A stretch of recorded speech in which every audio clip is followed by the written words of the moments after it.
This is game number 8. We're going to have 2 more games left in the regular season. That will be next Friday right here at Bradley Central as we host the Cleveland Raiders in a game here, and that will be a region matchup.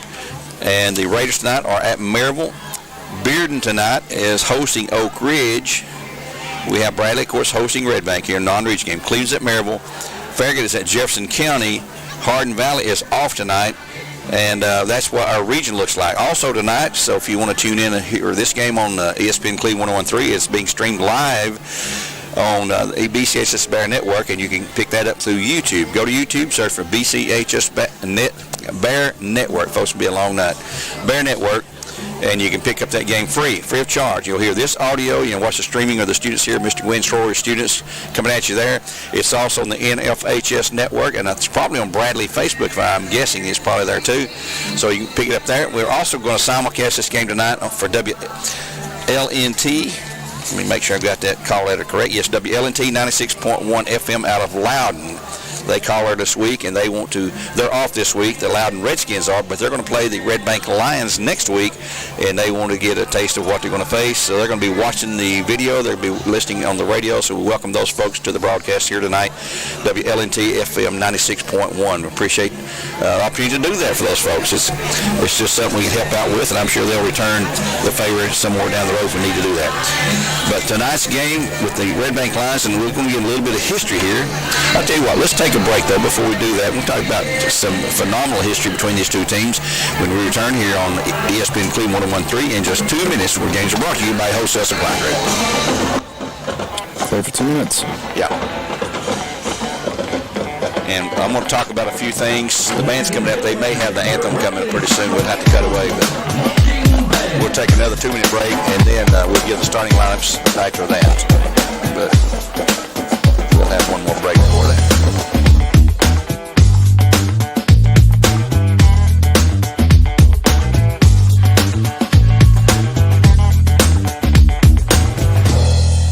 At McDonald's, we're making changes every day to serve you better. It's what we're made of. And serving you better means fresh beef quarter-pounder burgers. Your burger, his burger, her burger. All cooked fresh, right when you order.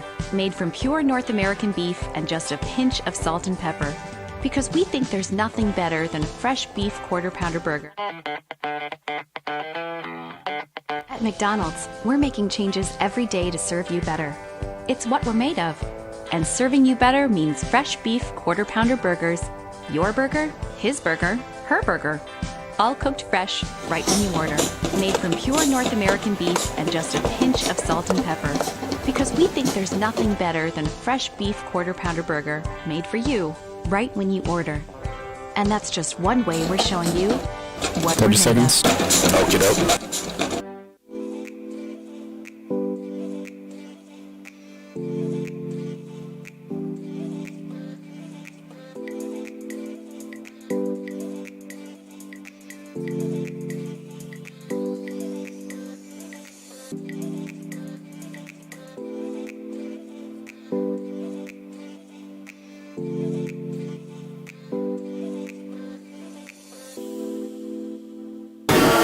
Back here at Bradley Central, ESPN Cleveland 101.3, coming to you from the Bradley Medical Center broadcast booth. Gary Ownbey and Steve Wills bring the live coverage tonight between the Red Bank Lions, the visiting team, in a non-region game against the Bears tonight. And some of the history, this is a fascinating history. In case you missed the interview, we talked about this earlier this week with Coach Floyd. Red Bank was the very first team we played in a football game here at Bear Stadium on Jimmy Lovell Field. And that was back in 1972, September the 29th. And a crazy night, overflow crowd. Everybody wanted to be there for the very first game to play after we moved here to the new school. And we started the season with a road game at Bearden. We had a couple of games scheduled to be at home, but one of the games against Chattanooga Central, the field was still not ready. Had to go to Cleveland High School to play that game. So when we got down to the 5th game of the season, that was our first home game. The field was ready to go, and it was these Red Bank Lions who came in here. Very good team, and a program at that time as well. The Bears were, and we had a raging thunderstorm with basically a monsoon kind of rain and lightning. It had to clear the stadium, had to send the teams back to the dressing room and come back out. It was still raining. The field was absolutely underwater. 11 fumbles recorded in that game because of field conditions. Still raining. Only about half the crowd returned from the first quarter stoppage, and the Bears have scored a touchdown. Greg Hickson scored an 86-yard run for the only touchdown of the night for the Bears, and the first touchdown ever here in Bear Stadium. So congratulations to Greg on that there. And then the game went 6-0 all the way to the very, very end when Red Bank, driving through a pass, was deflected, and the receiver had fallen down flat on his back in the end zone. The ball somehow got tipped right into his arms, and he caught it for a touchdown. Bradley had missed their extra point. Red Bank goes and they missed theirs because the field was in such a mess. I think they went for 2 both cases. So that was a 6-6 tie, the very first game ever played here. So that's one of those things you need to think about. And I bet you there'll be 100,000 people say they were there. But truly, it was probably about 6,000 to 7,000 people here for that game. Also, another thing that happened that night, not that night, against Red Bank though, was Keith Beatty kicking the very first successful field goal in the history of Bradley Central High School, 23-yard, I believe it was, in 1964. 64. It's been 60 years since that happened. But that was when Bradley went to the snap, placed it on the ground, hold it, and the kicker kicked it. Prior to that, it was a drop kick, like a punter, a direct snap to the kicker, and it was a punter, basically the same kind of formation. But Keith Beatty got credited with the very first successful kick ever on the field goal for the Bears. And the Bears won that game 16-7, by the way. So a little bit of history there. And in the interview, in case you missed it, we also missed the fact that Damon Floyd played his first 2 years at Red Bank High School for Tom Weathers back in the 92-93 season. Came here to Brady 94-95, was a record-setting running back, held a running record for yardage gain for several years before, trying to think of the guy who broke it. I'll think of it in a minute. And he also won the state championship, I think it's a 152-pound weight class in his senior year here, so he was a tremendous athlete. Came here and got a scholarship to UTC in Chattanooga where he played defensive back, got out of athletics for a while, just missed what he said, got back into coaching as an assistant here, and here he is in his 9th successful coach in Bradley Central history. In a game here at Bear Stadium. So there's some history of those two teams there. It doesn't mean a whole lot, but it does mean a whole lot when you look at the first game played here. So you don't think records will be broken, but they're set up to be broken. And Damon's records eventually will be broken somewhere along the line. I hope he stays long enough to put it out of sight where nobody can break it. I love the way he coaches, and I think everybody likes Damon, and he is a straight-up kind of guy. He's a fighter and a hustler, and he's going to make you play that way if you're on his team, or you will not be on that team for very long. Let's take another break here on ESPN Cleveland 101.3, where our game's supplied to the host of Squire. We'll take that break and come back and have starting lineups from both teams here on ESPN Cleveland 101.3.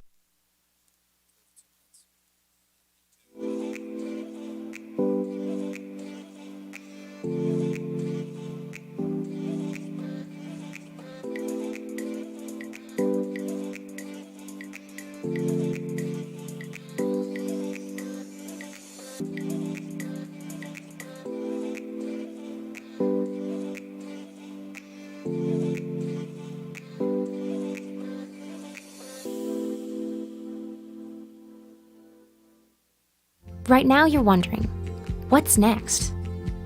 Well, Lee University specializes in helping you find your next path. Your education, your calling, your faith. Wherever you feel led, we know you can make a difference. That's why your Lee family will be with you to guide the way.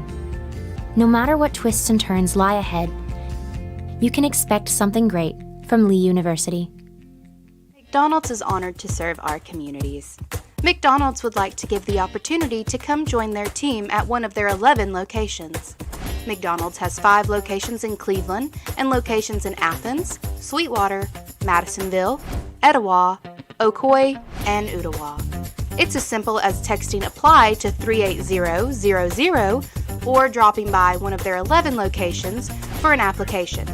They offer flexible schedules, tuition assistance, and competitive wages. Come join the winning team at your local McDonald's. My thoughts are with you, holding hands with your heart. See you, only blue dog can love you. Remember how the new love was here to stay.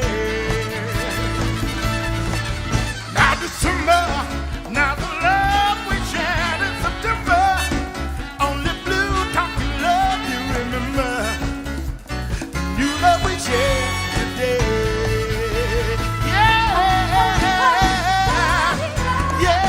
Well, you couldn't ask for a pretty night for the homecoming 2024 festivities that will take place at halftime. We'll crown a new homecoming queen.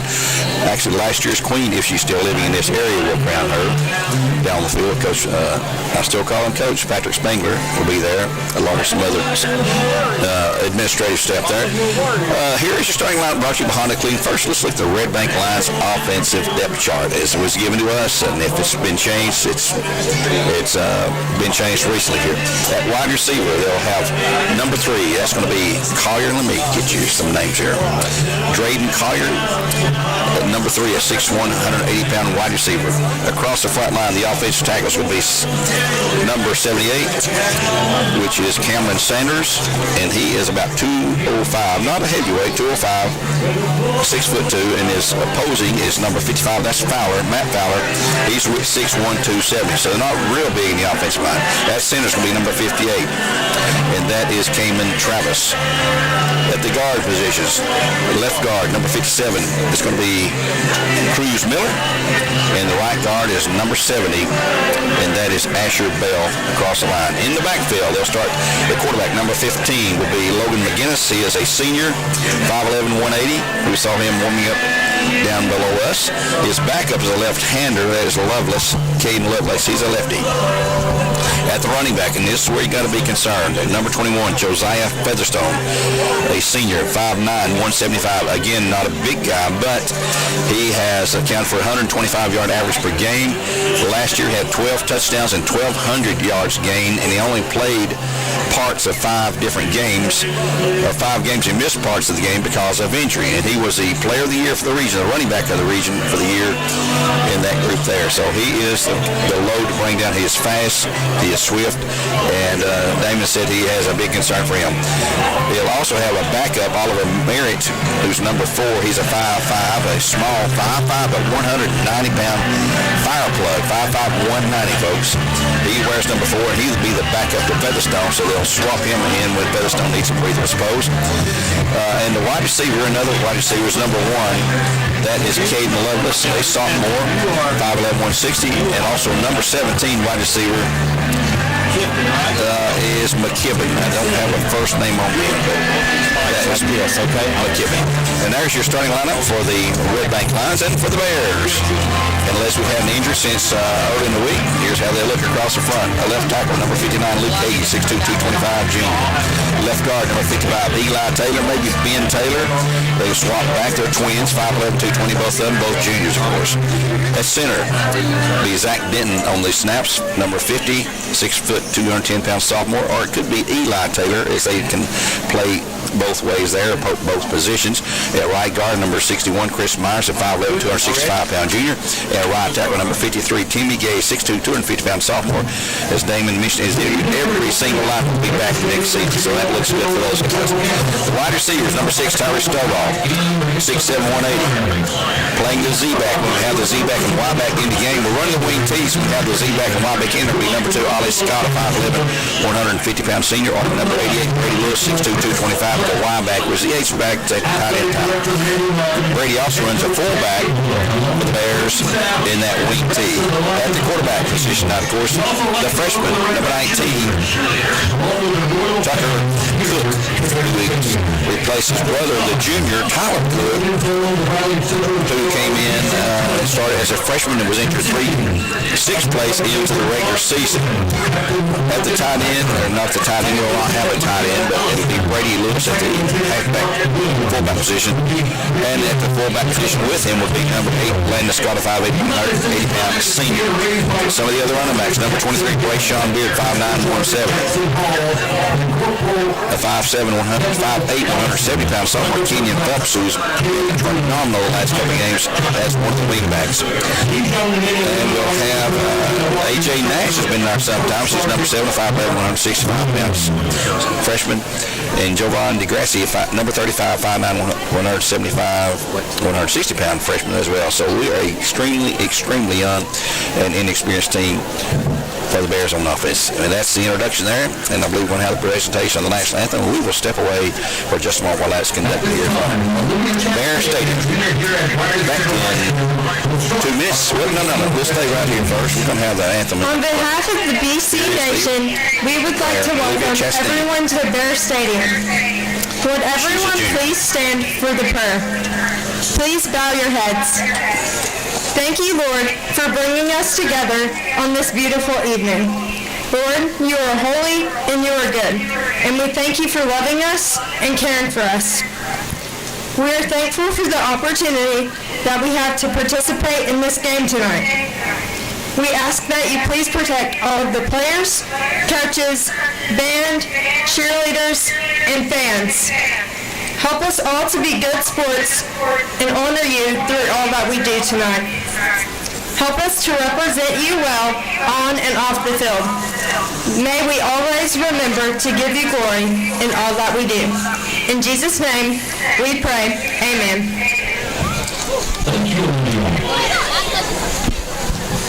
And now the national anthem by young freshman Clifton Blackwell. Freshman will sing the national anthem here at Bear Stadium. Our national anthem. Ooh, sing, can you see by the dawn's early light what so proudly we at the twilight's last gleaming, whose broad stripes and bright stars through the perilous fight o'er the ramparts we watched were so gallantly streaming.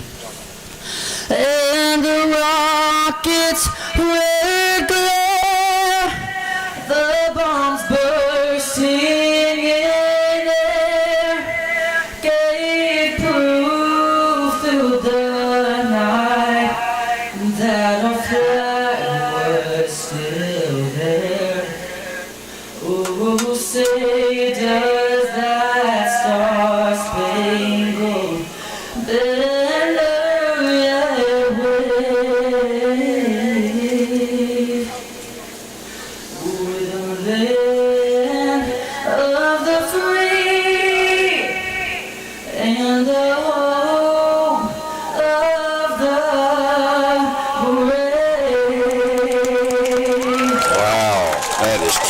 Blackwell, a freshman here at Bradley Central, doing his thing. And what a voice for freshmen. He won a lot of awards through Revolution up in the chorus. So we'll just get a break here. We'll come back in 2 minutes. ESPN Cleveland 101.3 continue the pregame show here in the Bradley Medical Center broadcast booth, part of the Peruvian Medical Group. Back in 2 minutes. My thoughts are with you, holding hands with your heart. See you, only blue dog can love you. Remember how the new love was here to stay. Now December, now the love we shared in September. Only blue dog can love you. Remember the new love we shared today.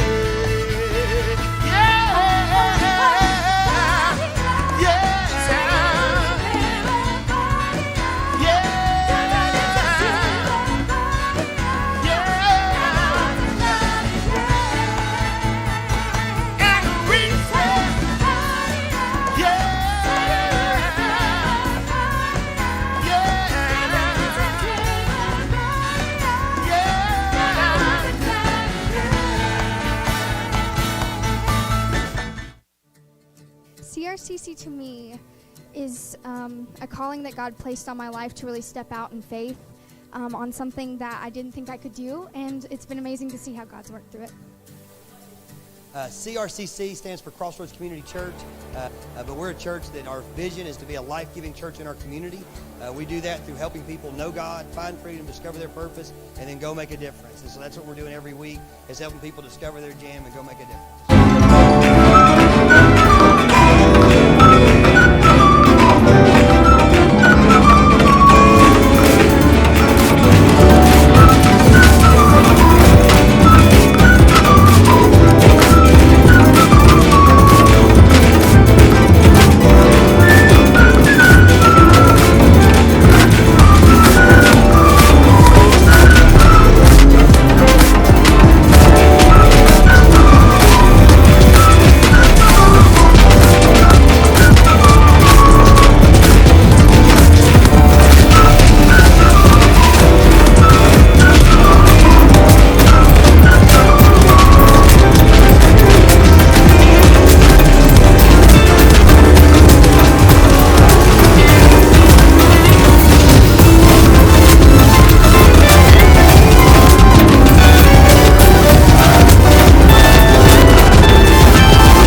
of them coming out, I think. The officials are waiting, and when they give the go-ahead, they'll go out. They may be waiting for the Bears to run through their banner down here. I'm not sure what the holdup is exactly, but they'll do something here in a moment. The referee's looking toward the end zone like he wants them to come out first. By the way, on our sister station tonight, Cleveland High School is at Maryville. We'll try to keep you updated on that game as it develops. And Walker Valley is hosting Pure Academy School out of Memphis. They played them last year, and that's I don't know if they're private. Bradley played Innovation Academy, 3 weeks ago? 4 weeks ago, and they were a magnet school, and here come the Bears through the banner. A county-funded magnet school. Innovation was we thought this a private school until we got there and talked to their staff and so forth. The Bears are on the field in full uniform, waiting now for the official to give the nod for the go out there, and he's looking. I think he's waiting for the clock to get down to that point before he sends them out there for the coin toss. You're listening to ESPN Cleveland 101.3 with Gary Ownbey and Steve Wilson. We'll be here again next Friday hosting Cleveland High School in a huge, can't overstate the importance of that game, region matchup, and that will be for battling for seeding purposes in the hopefully the playoffs for both teams. And here come the Bears out on the field for the coin toss, and that coin toss is brought to you by none other than Springdale Heating and Air, old-fashioned, friendly, and always more than your money's worth. That's 479-6363. Springdale Heating and Air, another one of our great sponsors. The officials are making introductions out there. The players are shaking hands, and the band's going to march off the field into the stands. We'll see them again at halftime. They won't be performing their normal show at halftime. They will post-game tonight, too, though. Official is going over the instructions. He's going to show them the coin he's going to toss. And the visiting team always gets to call the flip. And from that point on, let's see who they decide to, if they decide to take it, if they win it, or if they decide to defer. Most teams will defer to the second half, so they'll know at halftime. And there's the flip into the air. See who he taps on the shoulder. Looks like the Bears have won it. The Bears did win it, and the Bears will defer. Let's see which way the Red Bank Lions will want to run. They'll be receiving. They don't have to receive. They can say, we want to kick it. Usually you receive, though. Red Bank will be receiving on the north end, the open end of the horseshoe. And so Bears did win the toss with the first second half. Let's take a quick 30 for Cleveland All Square, and we'll come back with a kickoff here on ESPN Cleveland 101.3.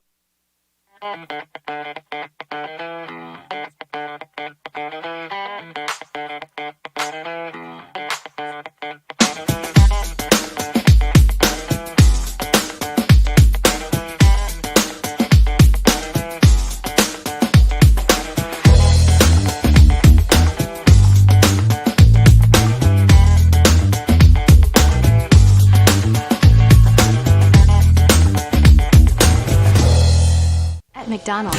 Getting ready for the kickoff here on ESPN Cleveland, where our game's brought to you by Wholesale Supply Group. Bears in their black uniforms, gold pants, black helmets will be on the left side, kicking left to right. It's the south end to the north end. That's the open end, and I think most folks know that. Let's see, 52 years ago, in September of 1972, these two teams met for the first game ever played here in Bear Stadium. In a 6-6 tie after a horrible rainstorm hit in the first quarter. Had to clear the stadium, had to put the teams back in the dressing rooms, and when the lightning subsided, bring them back out, and go from there. Let's see who's going back deep. Looks like number 3, that will be Drayden Collier on this near side, and let's see, in the middle, is that number 2, I believe? On the far side, looks like Caden Lovelace, number 1. And in the middle, can you see him, Steve? The guy in the middle, number 7. That may be 7. I'm not sure yet. Getting ready for the kickoff. And, of course, Holden White's going to kick off. Last week, kicked a field goal. Kicked 2 out of 3 extra points. Huge special teams play last week with a blocked punt by Tay Sheehy. Set us up at the 5-yard line in Hardin Valley territory, and we scored. And here comes a left footer's kick. A high spinner going to be taken at the 13 to the 15, 20, 25, 30, 35, and he was one step from breaking. That was number 10 on the return. Now that is Sean Carter on the return, and I think he was brought down by Jacob Gentry for the Bears on the tackle that time. So it'll be 1st and 10 for the Lions at their 39-yard line for the first snap of the game coming up here shortly on ESPN Cleveland 101.3, a non-region game with the Lions. We'll close out with 2 region games here with Cleveland at Bearden the next 2 Friday nights, and that'll be the end of the regular season. Man, it flies by. In the backfield, McGinnis, number 15, Logan McGinnis.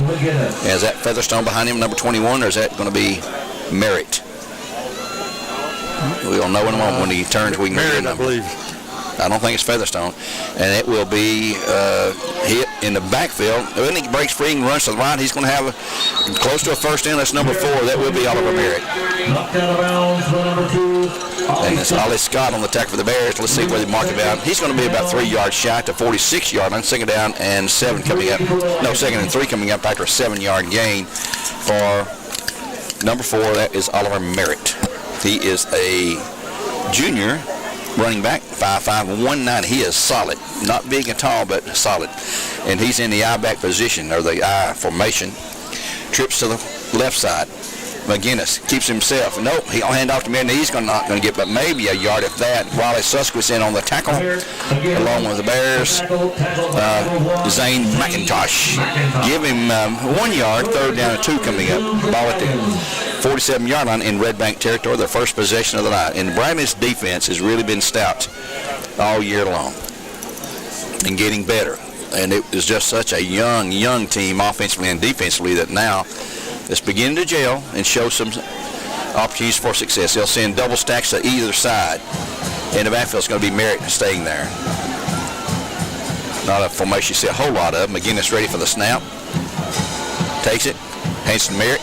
No, he keeps himself. He's going to cut upfield. He'll have the first in midfield down to the 45, looks like. Oh, and a fumble. No, he flipped it. Oh, he flipped it. Yeah. Oh. And Red Bank keeps it. And he flipped it back there to 41, which we don't have on the roster.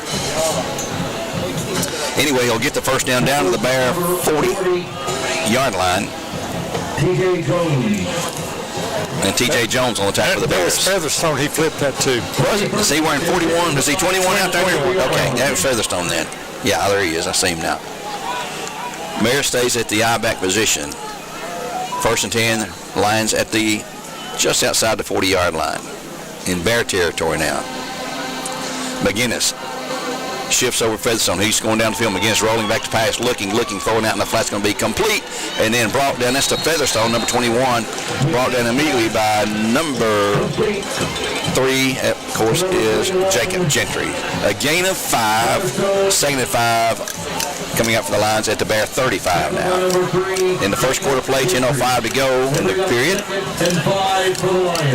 Lions looking to the sideline now. Get some instructions on the play. McGinnis with Merritt behind him. Featherstone out here now with trips to the left side. He's the inside man on the 3-man set left side. Bears set 3 down linemen. McGinnis hands it off to Merritt. And Noel, he's got the pass complete out here to number 3. We'll get his name in a moment. He's down to the 30, on to the 22. That is Drayden Collier, number 3 on reception. And he'll go from the 35 all the way down to the Bear 22. Gain of 13 yards. Jacob Gentry, number 3, on the tackle for the Bears.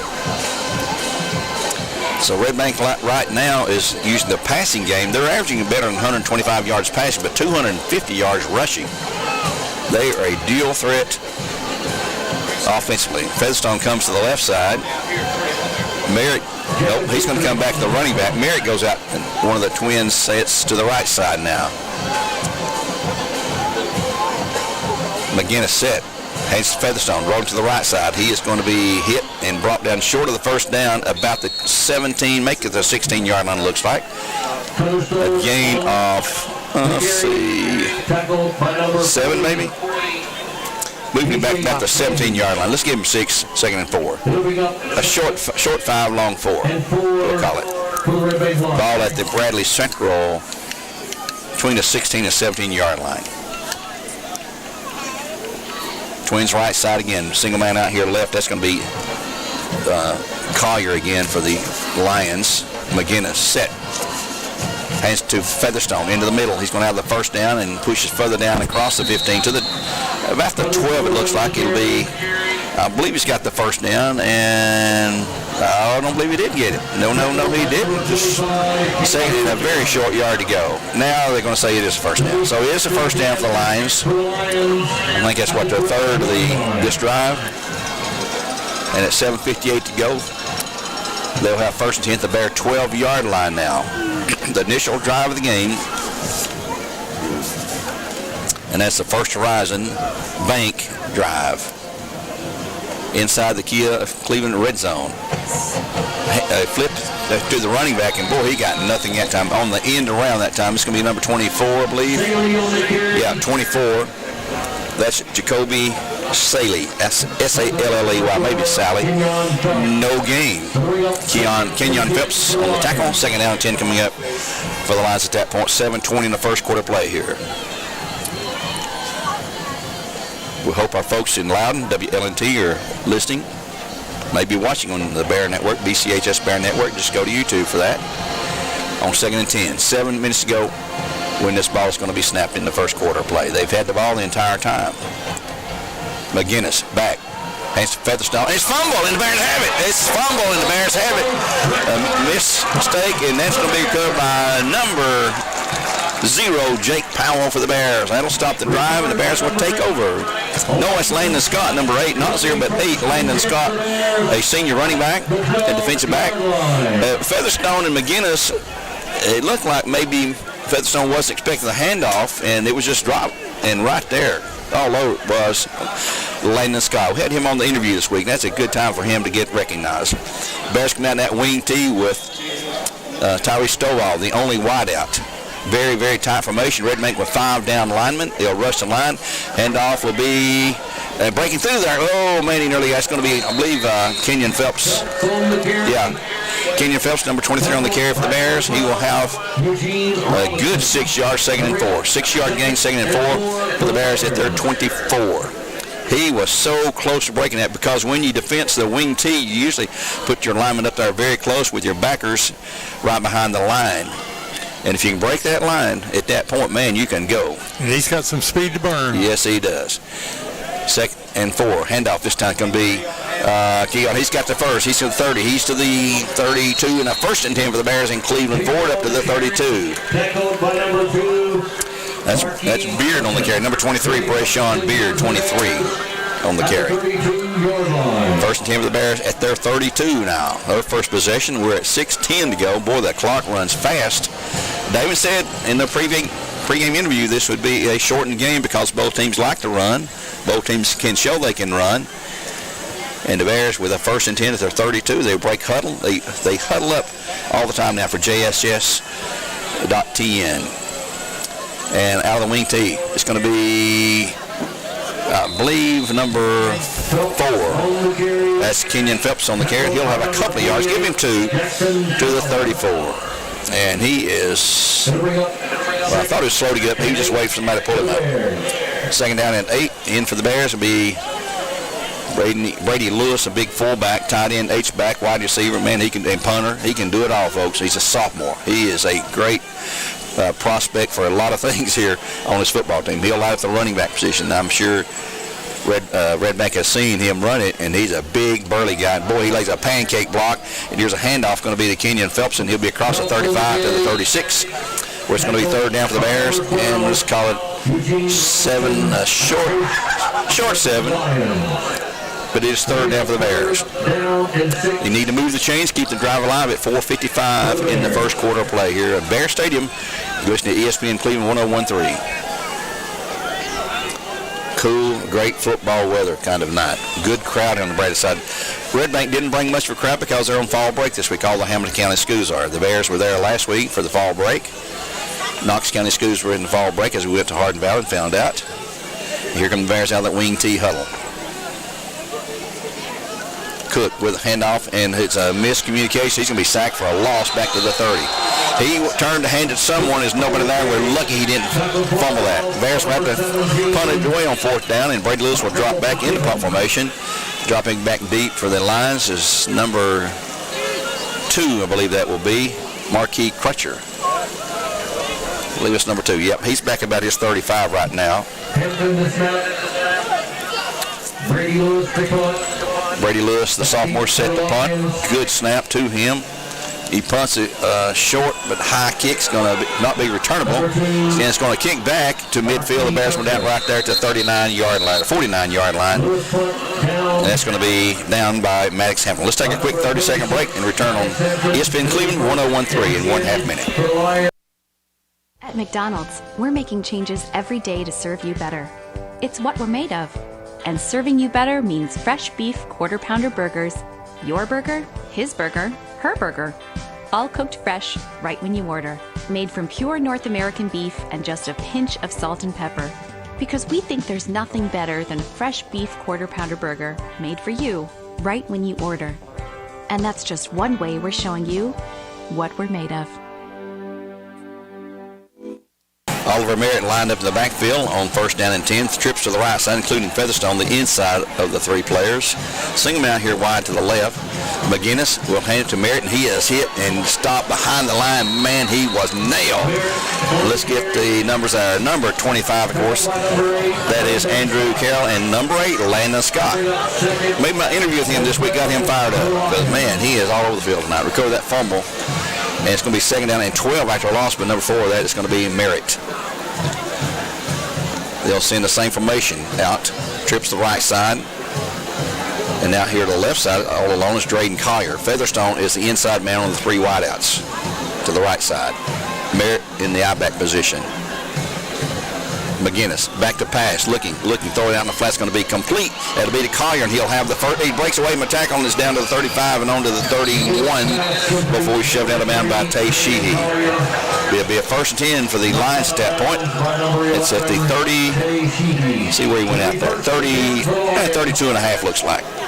No, back him up to the 33. 33-yard line, 1st and 10. The Lions at 2:59 now in the quarter. And we are zipping through this. He did stop the clock by going out of bounds. We've had the 1 turnover by the Lions on their drive down about into the 20 or so. No, they were inside to the 17, yeah. Same formation again, trips right side. But now the halfback, Merritt, is to the left hip now of McGinnis. He drops back. He'll keep himself a quarterback draw. He's to the 30, to the 20, somewhere in the 25 area. Let's see, they're going to mark him out at 24. So he gained 9 from the 33 to the 24, being 2nd down and 1 coming up for the Lions. 2nd and 1 at the Bear 23. That was quarterback McGinnis on a planned quarterback draw. Coming in for the Lions, number 17. I don't have a 17. We'll just call him number 17. Now Merritt is back in the I-back position behind McGinnis.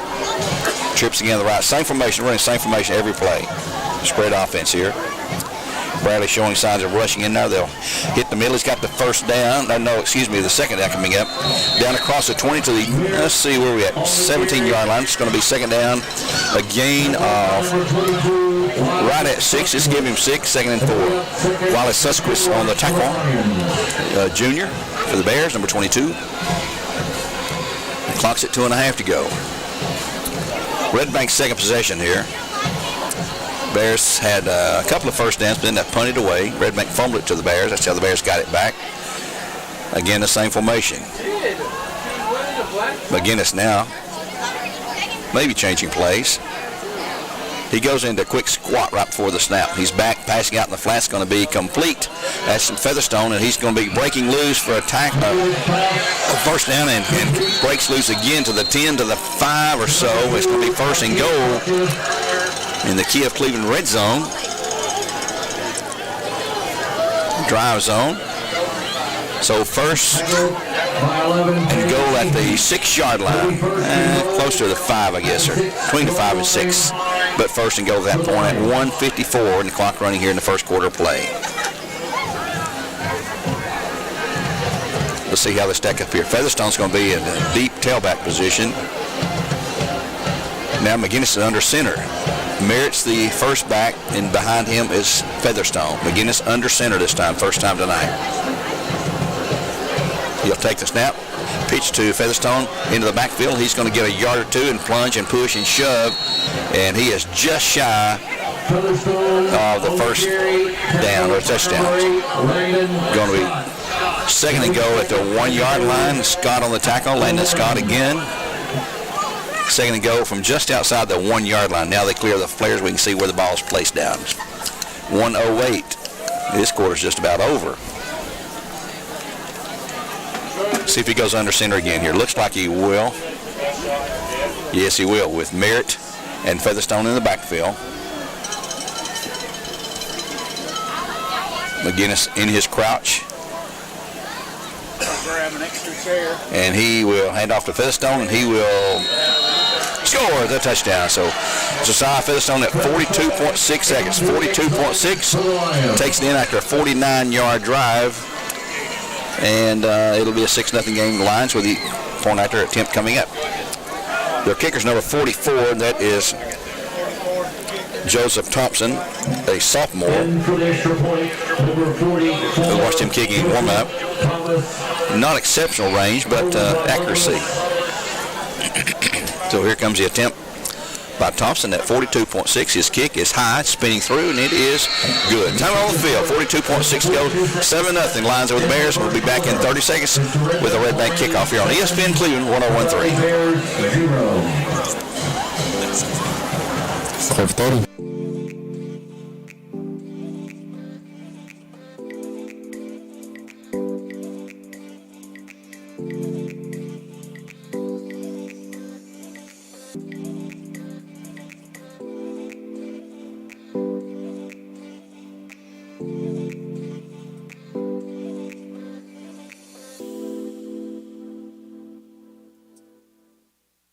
Right now you're wondering, what's next? Well, Lee University specializes in helping you find your next path. Back here at Bradley Central Bear Stadium on the ESPN Cleveland 101.3. Lions up 7-0, preparing to kick off. Walker Valley leading Pure Academy 7-0, and that should be a blowout kind of win for Walker Valley. Pure Academy, one of those magnet schools that just not the competitive level yet like you would like them to be. So kicking off for the Lions, back deep for the Bears, Tay Sheehy, Ollie Scott, and also, who we got back there? Tyree Stovall, of course. Thompson will kick off again after adding the PAT. 7-0 Red Bank Lions at 42.6 in the first quarter play here on ESPN Cleveland 101.3. Gary Ownbey with Steve Wills coming at you. Here comes his kickoff. It's a short pooch kick. We're taking it to 30, and he will return it from 30, 31, and he's not going to get very far. But to the and is there a fumble? They reckon like there's a fumble. I don't think so. Nope. Bradley has it no matter what happened. And return that time was by number 12, Caden Cantrell, a freshman. So he saw some quick action. There'll be first and 10 Bears at their 34-yard line with 34.7 to go in the period now. Lions up 7-0 here on ESPN Cleveland 101.3. Back here next Friday night with the Cleveland Blue Raiders. Bitter rival of the Bears coming across town in a region matchup in Region 2 6A. Bears play cuddle. Tyree Stovall wide to the left side on the far hash mark where they'll snap this ball out of that wing tee. Hand off to Kenyon Phelps into the middle. He's going to be hit, and there's a flag, and he breaks free for about 3 or 4, but probably going to have a holding call here is my guess. It'll stop the clock at 27.6. And it's obviously, typically that's a holding call at that point. Sometimes a face mask. Let's see what they're going to mark. Here comes the indication of the official. Face mask it is on the Lions. 15, that's a personal foul, 15-yard marker. It'll be a first and 10 for the Bears. And Cleveland Ford, that's a huge penalty. It'll push him into Lion territory down to the 46. We'll be a first and 10 for the Bears. So that's a huge flag. They're going to start the clock with 27 seconds to go as the Bears break huddle. Tyree Stowen out to the right side here. The Bears still on the far hash mark where they'll snap the ball. Again, out of the wing tee. Man in motion will be Brayshawn Beard. They're going to hand off to the fullback up the middle, and he's going to move it up 1, 2, 3 yards or so. There's a swarm of people. Landon Scott that time with the carry down to the 41-yard line, a 5-yard gain, 2nd and 5. And that'll be the last play of the first quarter here as we end the first quarter play here at Bear Stadium. Let's take a 1-minute timeout. Come back with the start of period number 2. The Bears 2nd down and 5 coming up at the Lion 41. 7-0 Lions on top. McDonald's is honored to serve our communities. McDonald's would like to give the opportunity to come join their team at one of their 11 locations. McDonald's has 5 locations in Cleveland and locations in Athens, Sweetwater, Madisonville, Etowah, Ocoee, and Ottawa. It's as simple as texting APPLY to 38000 or dropping by one of their 11 locations for an application. They offer flexible schedules, tuition assistance, and competitive wages. Come join the winning team at your local McDonald's. My thoughts are with you, holding hands with your heart. See you, only blue dog can love you. Remember how the new love was here to stay. Now December, now the love we shared in September. Only blue dog can love you. Remember the new love we shared today. Second and 5 for the Bears at the 41. Let's see the handoff this time. It's going to be Kenyon Phelps. He's going to be getting the first down and just pushing that pile down to the 35 and on to the 31. Be a first and 10 for the Bears, and Cleveland Ford is going to pick up 10 yards on the play. We're just in the second quarter, 7-0 Lions on top. They took their second drive and scored when Featherstone took it in from 1 yard out. Second and go. 31-yard line, 32-yard line, let's call it. It is the 32-yard line. Bradley quickly to the line this time. Tucker, Cook under center, hands it off to Phelps. He's down to the 30, to the 25, and on to the 24. Another nice pickup. And now a fumble going the other way. Red Bank may take it all the way. This time I didn't see that. But down the field running is going to be all brought down by the quarterback, Tucker Cook. That's Featherstone, I believe. My goodness. 19 or 29-yard line, knocked out by Tucker Cook. He fumbled, he had a first down, and I'm not sure what happened. Phelps lost the handle on it and turned over for the Bears. We've had too many of those this year, but that's part of the game. So the Lions first 10th, the Bears 31 at 11-17 and a half, and they're up 7-0. So a huge flip of the field there, and man, those are murders, Steve. Yeah, I mean, you just, with the inexperience we got, it's hard to keep coming back. Here come the Lions from the sideline at the change of possessions. So each team has lost a fumble now. They'll send twins to the right side. In the backfield, it's going to be Merritt and out of the shotgun again now. Since they're out away from the drive zone, McGinnis hands it to Merritt. He's going to spin free after a yard, maybe two, down to the 30, into the 29. We put it out to 29. A 2-yard gain, 2nd and 8. Andrew Carroll, the sophomore, on another tackle with the Bears. He's going to be a good one as well. Grandson of Dennis Carroll, former All-State player. His name is on the All-State list in the end zone. So 2nd down and 8 coming up at the Bear 29. Merritt's been the main ball carrier. They've got Featherstone out at wide receiver a lot. They got the double stack on the right side, single man left. Play clock's at 10 for Bradley Concrete, Lamcon. Hand off to Merritt. He's into the middle again. He's going to have, just pushing that pile close to a first, down inside the 25 to the 22. Going to be short. It's going to be 3rd down, but a couple to go. Maybe one. Let's see. They'll put the marker down at 3rd and a yard to go after a 6-yard gain. Jacob Gentry on the tackle of the Bears. 3rd and 1 at the Bear 22. Lions trying to push in for another touchdown. They lead 7-0. We're at 10:02 to go in the first half now. Yeah, Maris, he's just a fire plug built below the ground. He's hard to bring down. Yeah, he is. 5'5", but 190. Now Featherstone's in the backfield. They'll overload to the right side. He's over in a slot back position, I guess you could call that there. Quarterback's going to roll out McGinnis. He's going to be chased down, but he'll be tripped behind. But he's going to have the first down at the Bear 11-yard line. That's McGinnis. 11-yard gain. T.J. Jones, number 40, on the tackle. But McGinnis with 11-yard gain and another Red Bank Lion first down as they're in the Kia Cleveland drive zone. Very, very good crowd here tonight, and a decent crowd considering it's fall break for the Lions. They'll be at Loudon next week for you folks up there listening on WLNT 96.1 FM. Welcome to our broadcast tonight here on ESPN Cleveland 101.3. Twins left side. McGinnis back to pass, looking toward the end zone. It's going to be chased down. Going to have to throw it out there, and he's going to throw it, and it's going to be almost intercepted on a diving try with the Bears by Ollie Scott. Incomplete. 3rd down and 10. No, 2nd and 10. He was about to be tackled by, I believe, Zane McIntosh was on him quickly. He was running for his life and just dished the ball out there. Not a real good throw, a dangerous throw, actually. That's his first incomplete pass. Is it? Yeah, you're right. 4 for 5. 4 out of 5. They can do it either way. Yeah. Featherstone out wide left. Well, he is in a double stack. They got a triple stack out there. I've not seen that in a while, if ever. They really overload the left, so watch him throw it right here. McGinnis, the handoff to Merritt into the middle. He's going to be down inside the 10 on to about the 6. Tackle by Carroll. Let's put him at the 6, at the 7, at the 7. Gain of 4, 3rd and 6 coming up now for the Lions. 3rd and 6 at the Bradley 7-yard line.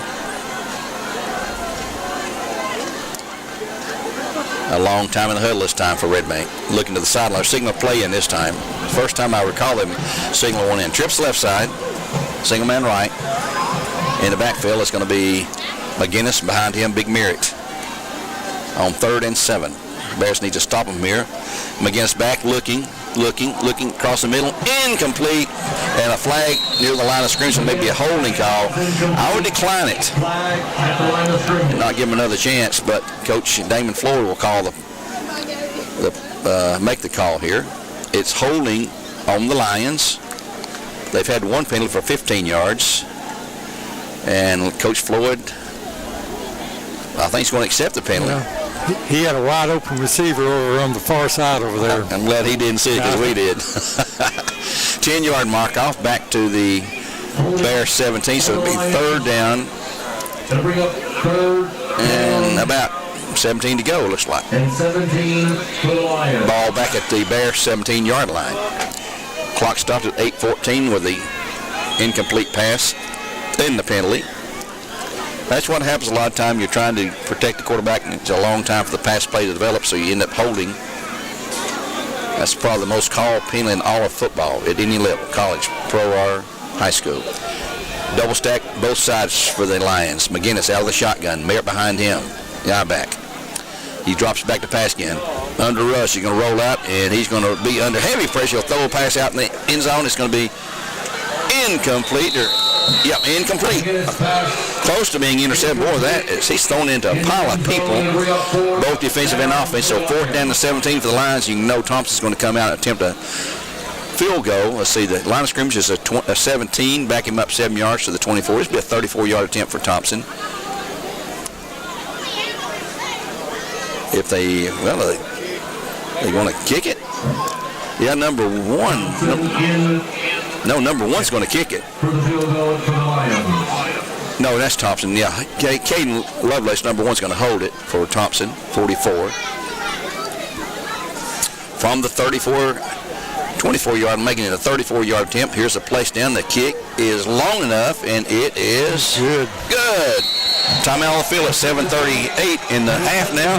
10-0 Lions on top of the Bears. We're back in 30 seconds here on ESPN Cleveland 101.3, where games are supplied to you by Wholesale Supply Group. 10-0 Lions on top. Right now you're wondering, what's next? Well, Lee University specializes in helping you find your next path. Your education. Your calling. Your faith. Wherever you feel led, we know you can make a difference. That's why your Lee family will be with you to guide the way. No matter what twists and turns lie ahead, you can expect something great from Lee University. McDonald's is honored to serve our community. Back here at Bear Stadium on ESPN Cleveland 101.3, Gary Ownbey and Steve Wills. Back deep for the Lions. Tyrese Stovall, along with number 2, that of course is Ollie Scott. He's usually the man in the middle. And Tay Sheehy, number 11, one of our few seniors. He is on the home side. The last time they pooch kicked it, and I don't know if that was intentionally or just miscue by Thompson, but he pooch kicked it. And we took it back to the 31-yard line or so. So Red Bank takes advantage of the fumble recovery and gets a field goal near us. Another high, short pooch kick. It's going to be taken at the 32, 31 maybe.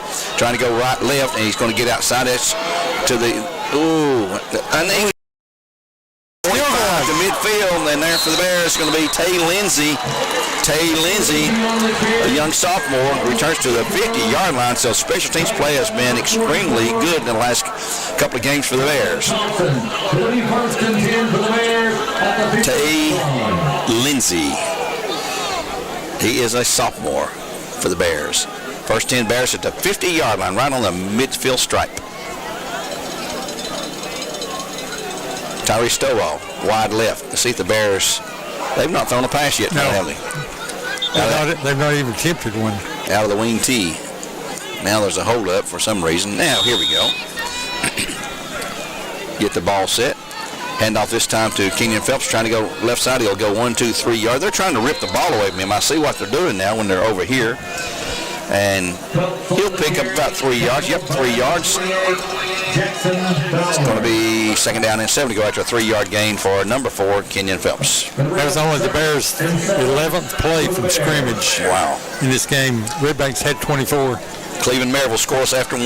Scoreless after 1. Walker Valley up 7-0. Red Bank up 10-0 here.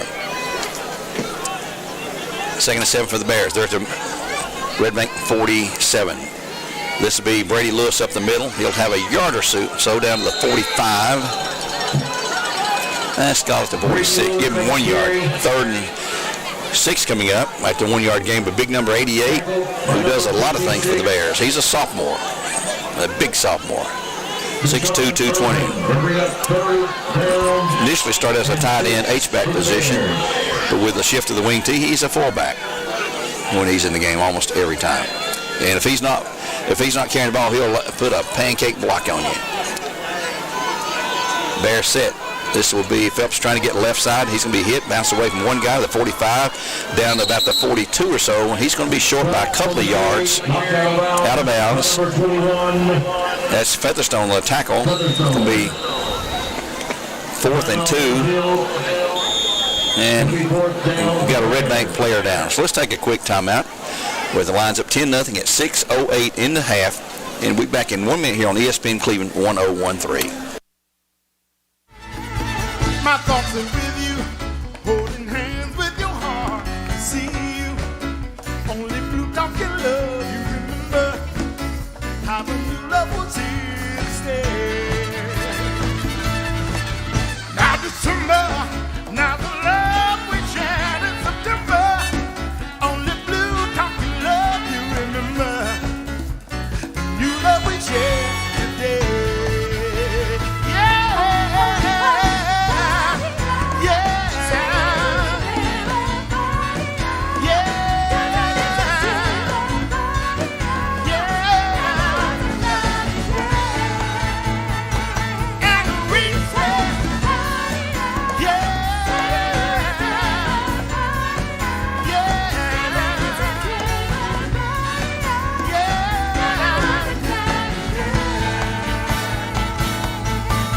Bears on 4th and 2 will go for it at the Red Bank 42-yard line out of that wing tee.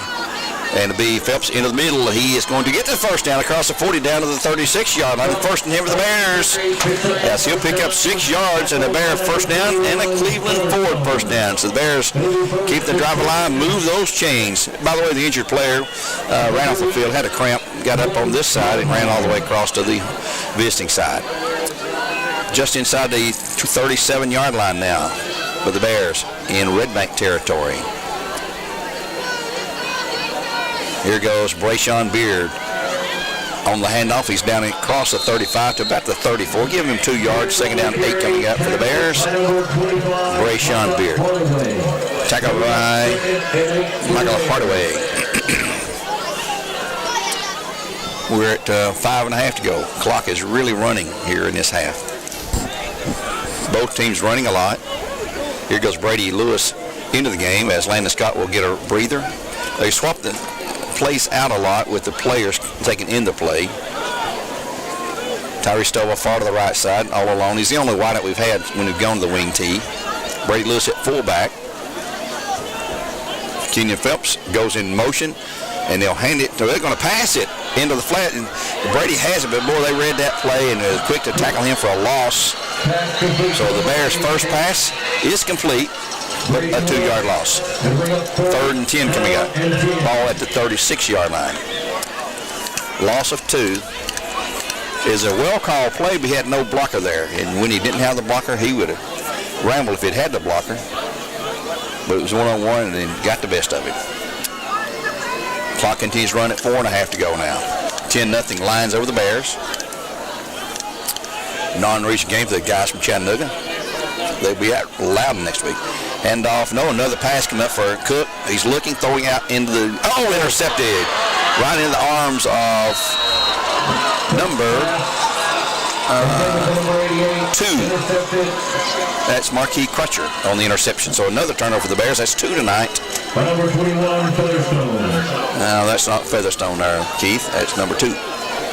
So at the 35-yard line, we're chased out of bounds. It'll be 1st and 10 for the Lions at 4:15 in the half.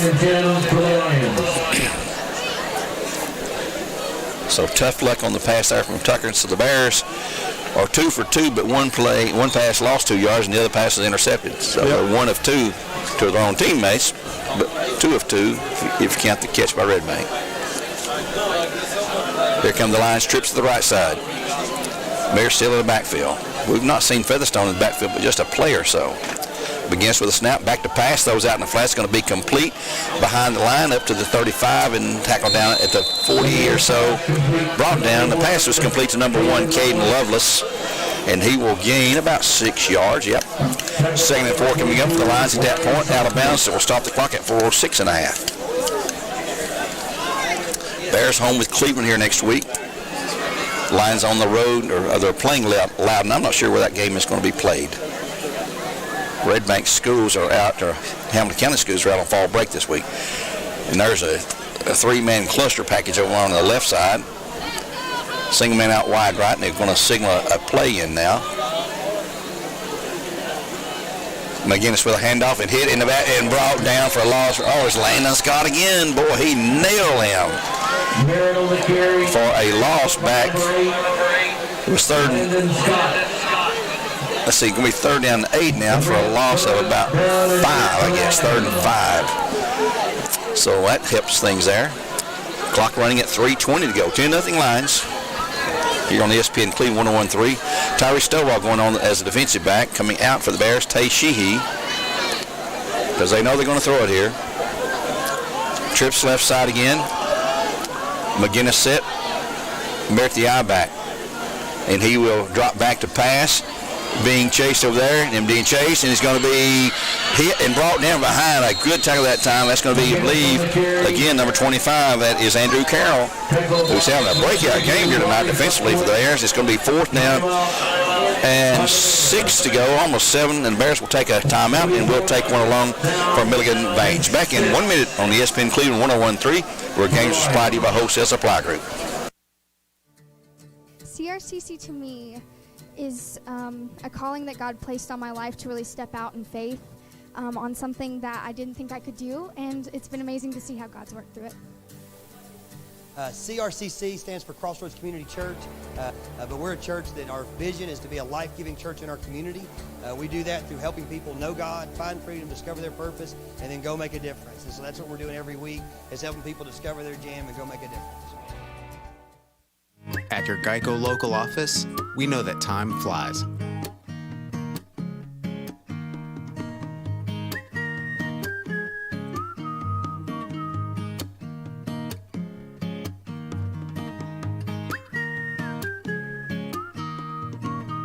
But when you bundle your coverage with Geico, you could save money all year long.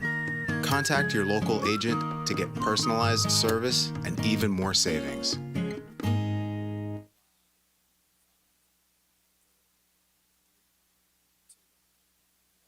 Caden Lovelace punting, a high punt, not going to go too far. It's going to hit. Get out of the way, guys. It's going to hit and take a little bit of a Red Bank roll before it kicks to the side, and it will roll dead at the 29-yard line. But the Bears will take over, 1st and 10 with 2:34. 2 timeouts remaining for the Bears here in the first half of play. From Bear Stadium on the ESPN Cleveland 101.3. Also on the Bear Network, BCHS Bear Network on YouTube, NFHS Network.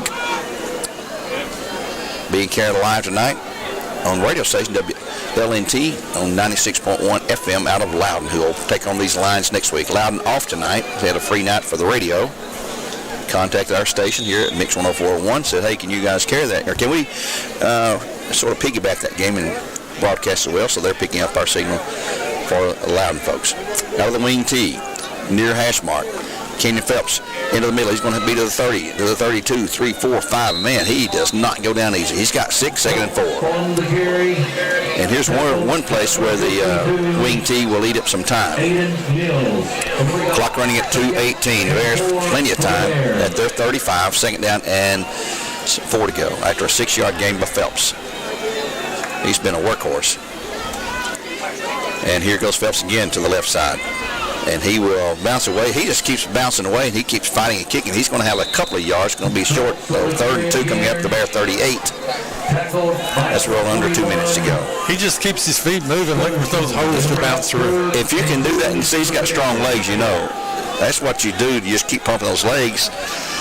And it's legal now to push the pile as long as you not have your hands directly on the kicker. I'm on the runner. I'm not thinking about the kicker. And on the right side, trying to get to first, and he's got the first down across the 40 up to the 43 again. That's Landon Scott in the fullback position.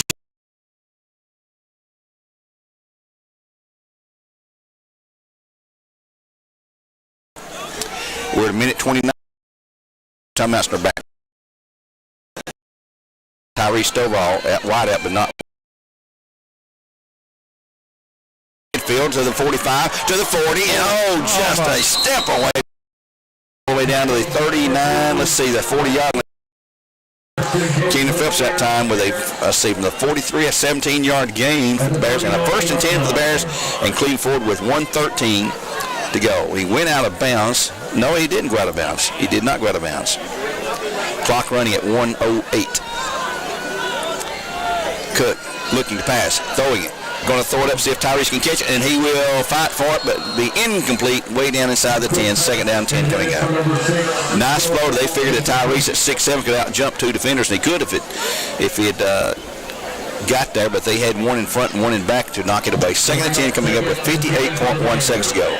10-0 Lions on top of the Bears, and time's going to be called now by Red Bank. So let's take one from Milligan Van here on ESPN Cleveland, 101.3. We'll be back in 1 minute with 58.1 to go in the half. 10-0 Lions over the Bears. Once again, we'd like Go for 1 minute.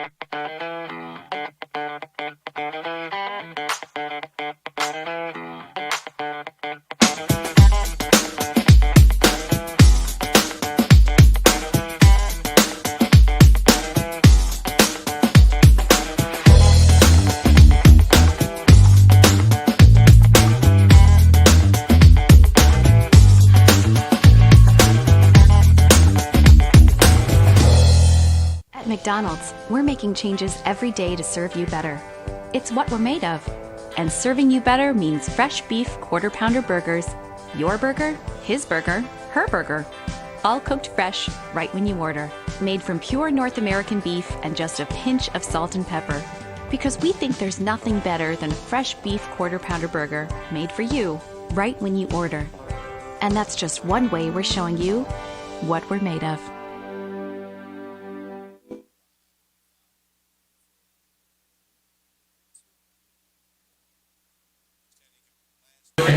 From Cook to Tyree Stovall. It's going to be 3rd down and 10. Now we'll have the Elders Ace Hardware scoreboard coming up for you at halftime here on Mix 104. Not Mix 104. We are on our sister station, ESPN Cleveland 101.3.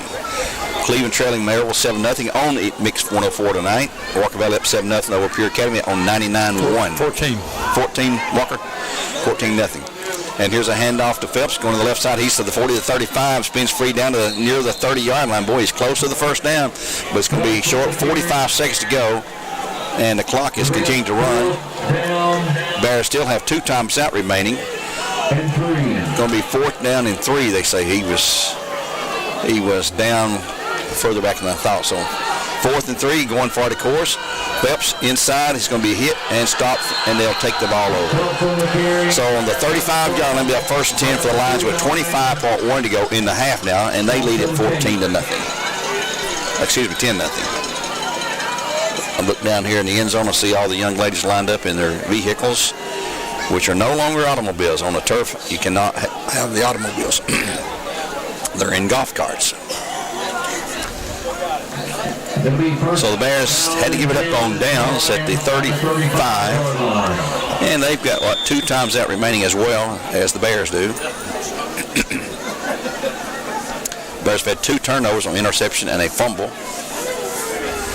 So what are we on passing now, Stephen? Passing Bears are 1 for 4, and Red Bank is 5 for 7. Okay. Red Bank will probably try to air it out here. They got twins to the left side. Merritt in the backfield behind against the quarterback, and he'll hand it to Merritt. He's going to have 5. He's going to have 10. He's up to 40, 45, 50, midfield of 45, and will not go down. He's down to the 44-yard line, and Red Bank's going to call time with 14 seconds to go in the half, and the Bear defense must come up with a stop here. So they'll take another timeout, and let's take one here from Milligan Vane on ESPN Cleveland 1013, and we'll return in 1 minute with more live coverage.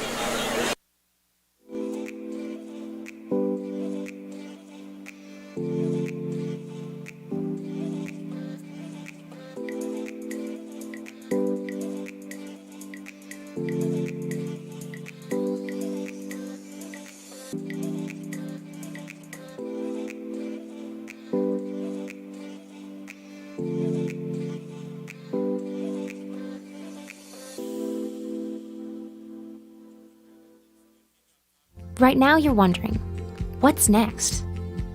Well, Lee University specializes in helping you find your next path. Your education, your calling, your faith. Wherever you feel led, we know you can make a difference. That's why your Lee family will be with you to guide the way. No matter what twists and turns lie ahead, you can expect something great from Lee University.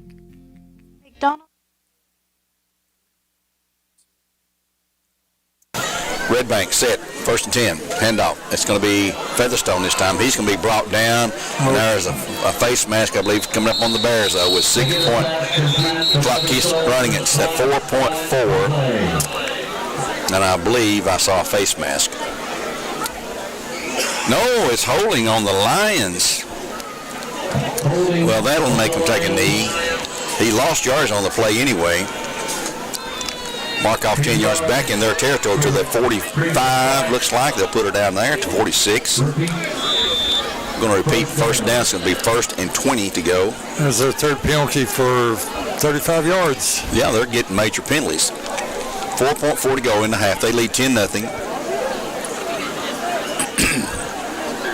The Lions over the Bears. The Battle of Animals here tonight. And Red Bank, I just aired out 5 of them, see if we got lucky. Yeah. It's not like the NFL. If it's a long penalty on the pass, it's not spotted the foul in high school. And they're not even going to try play. They're going to let the clock run out. So we'll go to the halftime here on Homecoming 2024 on ESPN Cleveland 1013.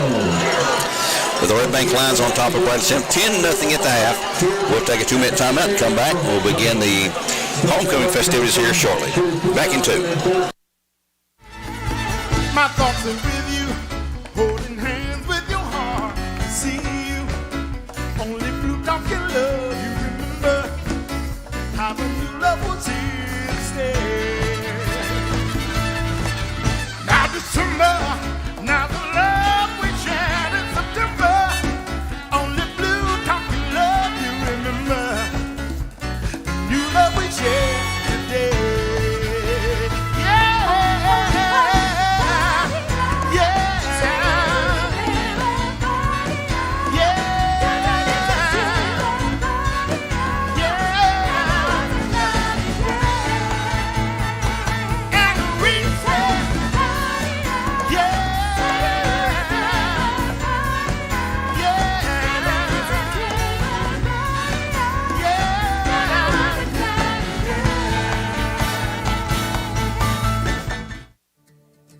CRCC to me is a calling that God placed on my life to really step out in faith on something that I didn't think I could do, and it's been amazing to see how God's worked through it. CRCC stands for Crossroads Community Church, but we're a church that our vision is to be a life-giving church in our community. We do that through helping people know God, find freedom, discover their purpose, and then go make a difference. And so that's what we're doing every week, is helping people discover their jam and go make a difference. At your Geico local office, we know that time flies.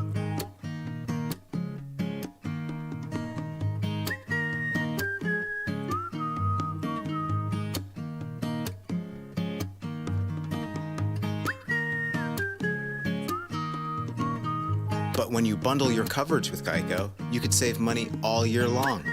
Contact your local agent to get personalized service and even more savings.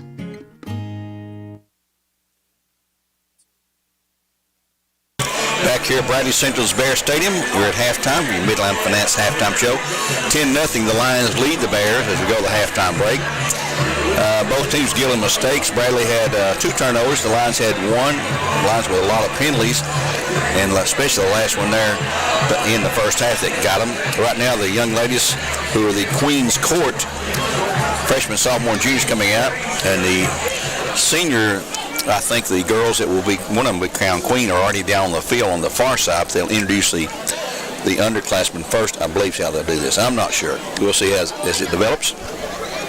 And we'll have it live for you here on ESPN, Cleveland 101.3. At halftime, Maryville up 4, or not halftime yet, Maryville up 14-0 over Cleveland.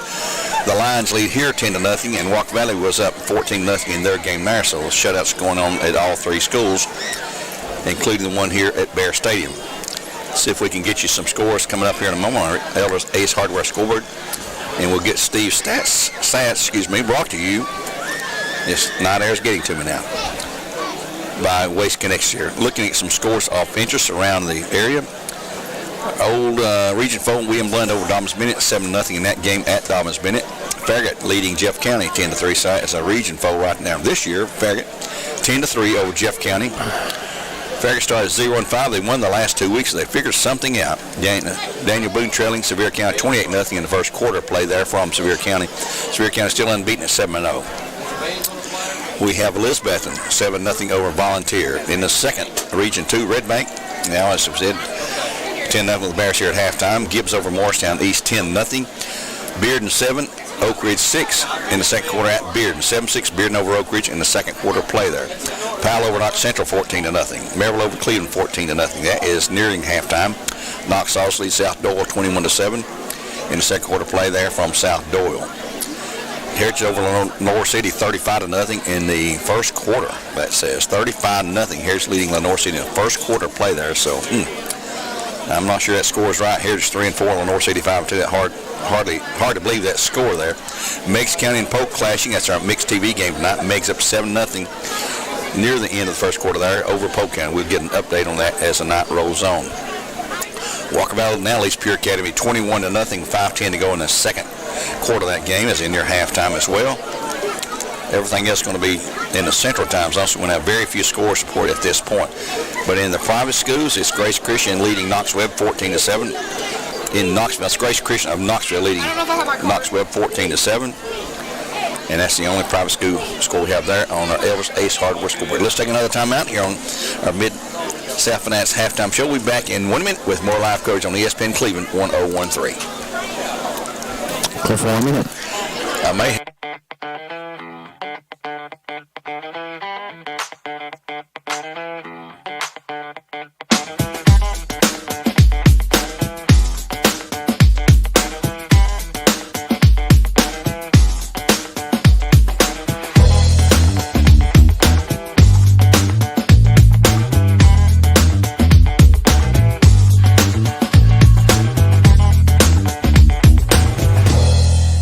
McDonald's, we're making changes every day to serve you better.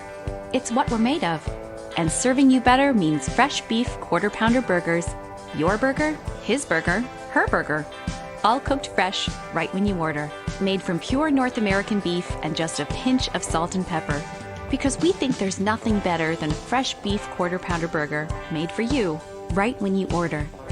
And that's just back here at the stadium. We're going to pick up some halftime festivities here. Avery Brewer, the first player Dylan Cross and a senior being introduced. Miss Alyssa Cross. There's Alyssa Cross, the second young lady.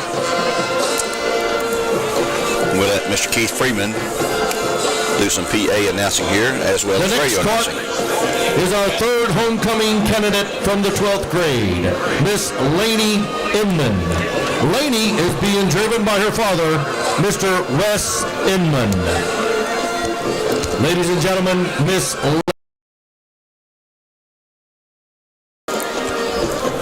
So there's three of the senior candidates. And finally, in the last cart, we have our fourth homecoming candidate from the 12th grade, Miss Kiera Westfield. Kiera Westfield. Kiera is being driven by her father, Mr. Robert Westfield. There's your four senior candidates. Now to introduce the other young ladies.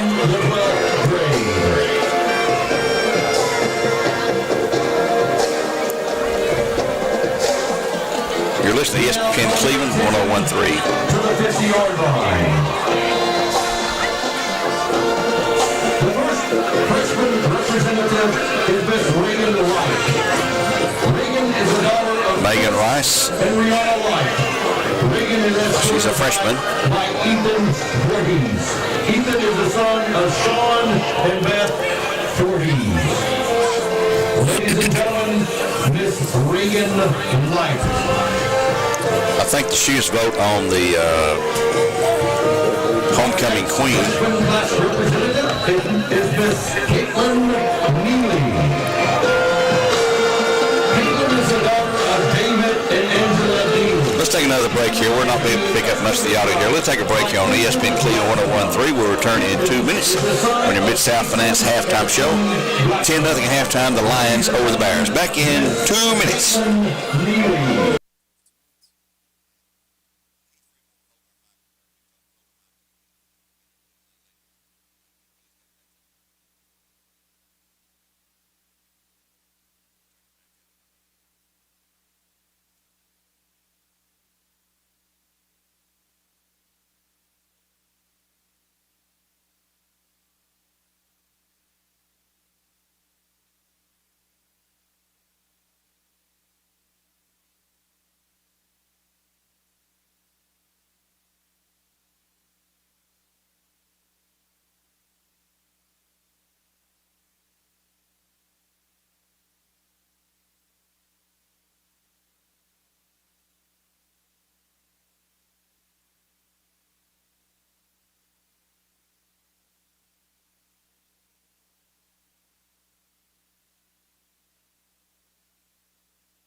Miss Ellen Adams.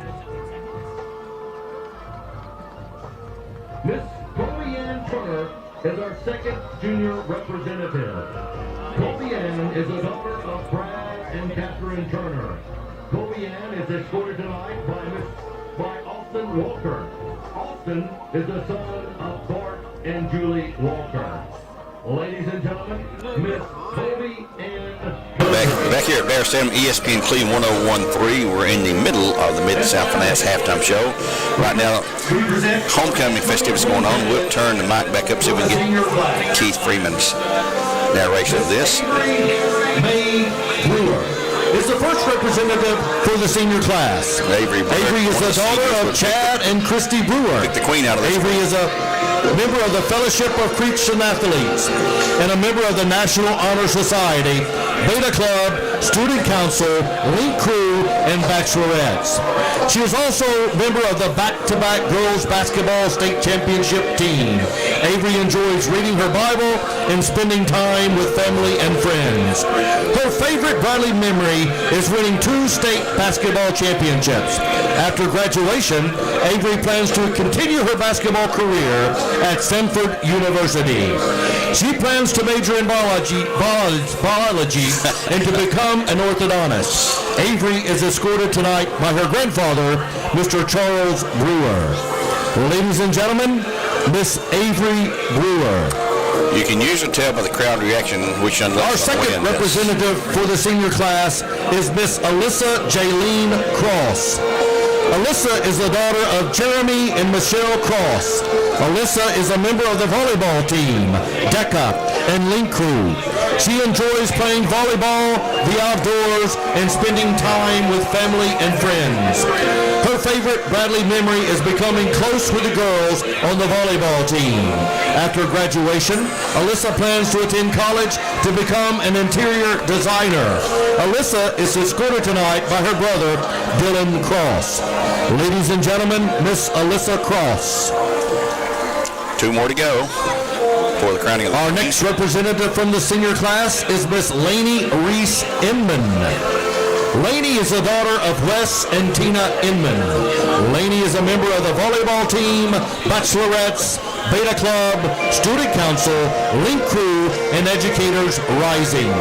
She is the student body president and the Fellowship of Christian Athletes leader. Lainey enjoys playing volleyball, going to work, and spending time with friends and family.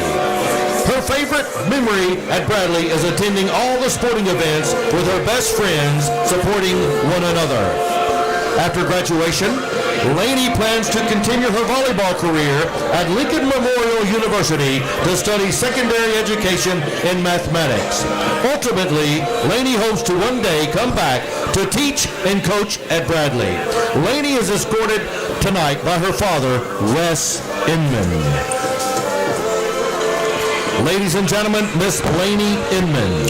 And one final senior candidate. Our final representative for the senior class is Miss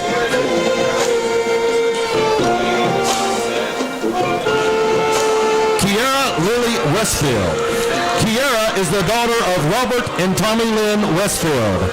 Kiara is a varsity football and wrestling cheerleader. She's a member of Student Council, Link Crew, HOSA, and Bachelorettes.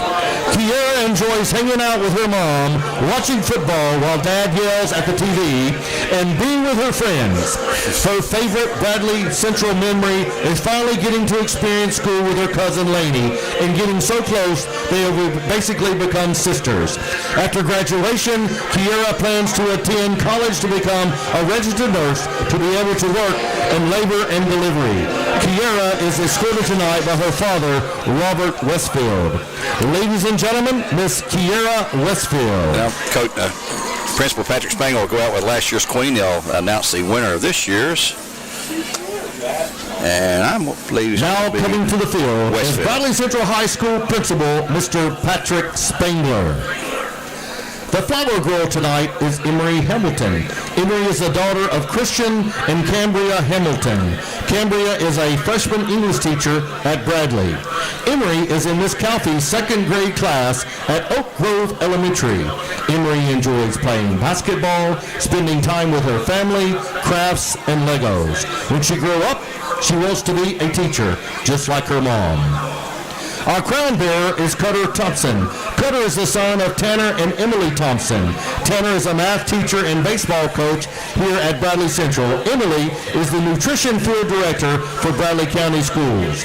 Cutter is in Miss Camp's first grade class at North Lee Elementary. Cutter loves drawing, building with Legos, and taking care of his chickens. When he grows up, he wants to be a sheriff. Mr. Spangler is escorting Miss Kimsey Turner, homecoming queen of 2023, who will assist in the crowning of our new queen. Kimsey is the daughter of Brad and Catherine Turner. Kimsey is attending Tennessee Tech University on a cheerleading scholarship and majoring in pre-occupational therapy. Here comes a magic moment, folks. Ladies and gentlemen, and now, without further ado, your 2024 Bradley Central High School homecoming queen is Alyssa Cross. Alyssa Cross. And now coming. So Alyssa Cross will come forward to get her tiara. And while they're doing all that. Let's take another break. Come back with Steve Stats in 2 minutes here on ESPN Cleveland 101.3. Lions up 10-0 of the Bears at halftime. And where's the Mid-South Finance halftime show? Back in 2 minutes with Steve Stats, brought to you by Waste Connections.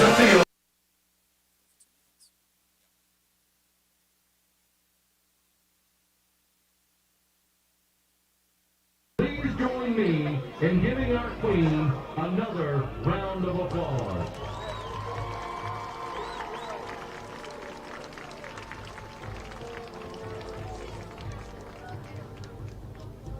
A special thanks to the owners of Big O's for sponsoring the golf course tonight. Go visit them on Dalton Pike for all your golf cart needs. Dalton Pike? I live on Dalton Pike. We would also like to thank Mr. Hollis, as well as the Bradley Central High School Band for our music tonight. I'm We would like to thank Terry Pell for the beautiful flowers. And we would also like to thank our BCHS administration along with the Student Council for coordinating the halftime festivities. Ladies and gentlemen, your 2024 Bradley Central High Homecoming Court. A nice round of applause, please.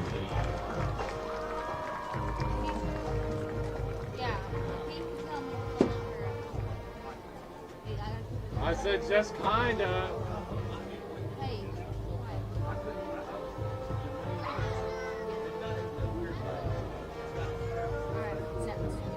I was muted just now.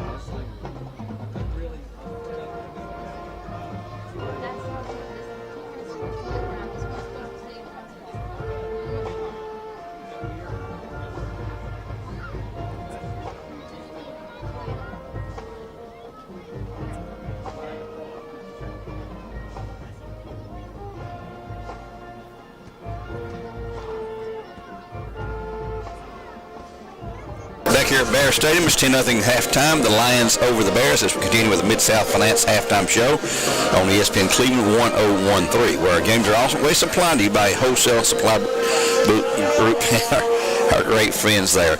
Steve, let's take a look at the Waste Connection stats that you have, unofficial, but very close, I'm sure. I hope so. I mean, give a shout out to Mr. Rowland. I mean, I'm sitting in his chair, and I feel honored to do that. So we hope you're doing the best, guy. For Red Bank, they run 30 offensive plays to 25 plays to Bradley. They rushed the ball for 104 yards and passed for 55 for a total of 159 yards. They were 5 for 7. They had 3 tackles for losses. They also had 3 penalties for 35 yards. For the Bears, they run 25 plays, 82 on the ground, which that wing T is going to just eat up ground time. Yep. 17 yards through the air for a total of 99 yards. The Bears had 2 tackles for losses, 0 penalty. Penalty-free game for them. That's great. Yeah. Leading rushers for the Bears is Kenyon Phillips for 57 yards, Brayshawn Beard for 9, Landon Scott 10, Brady Lewis 1. And through the air, I've got Lewis down for 17.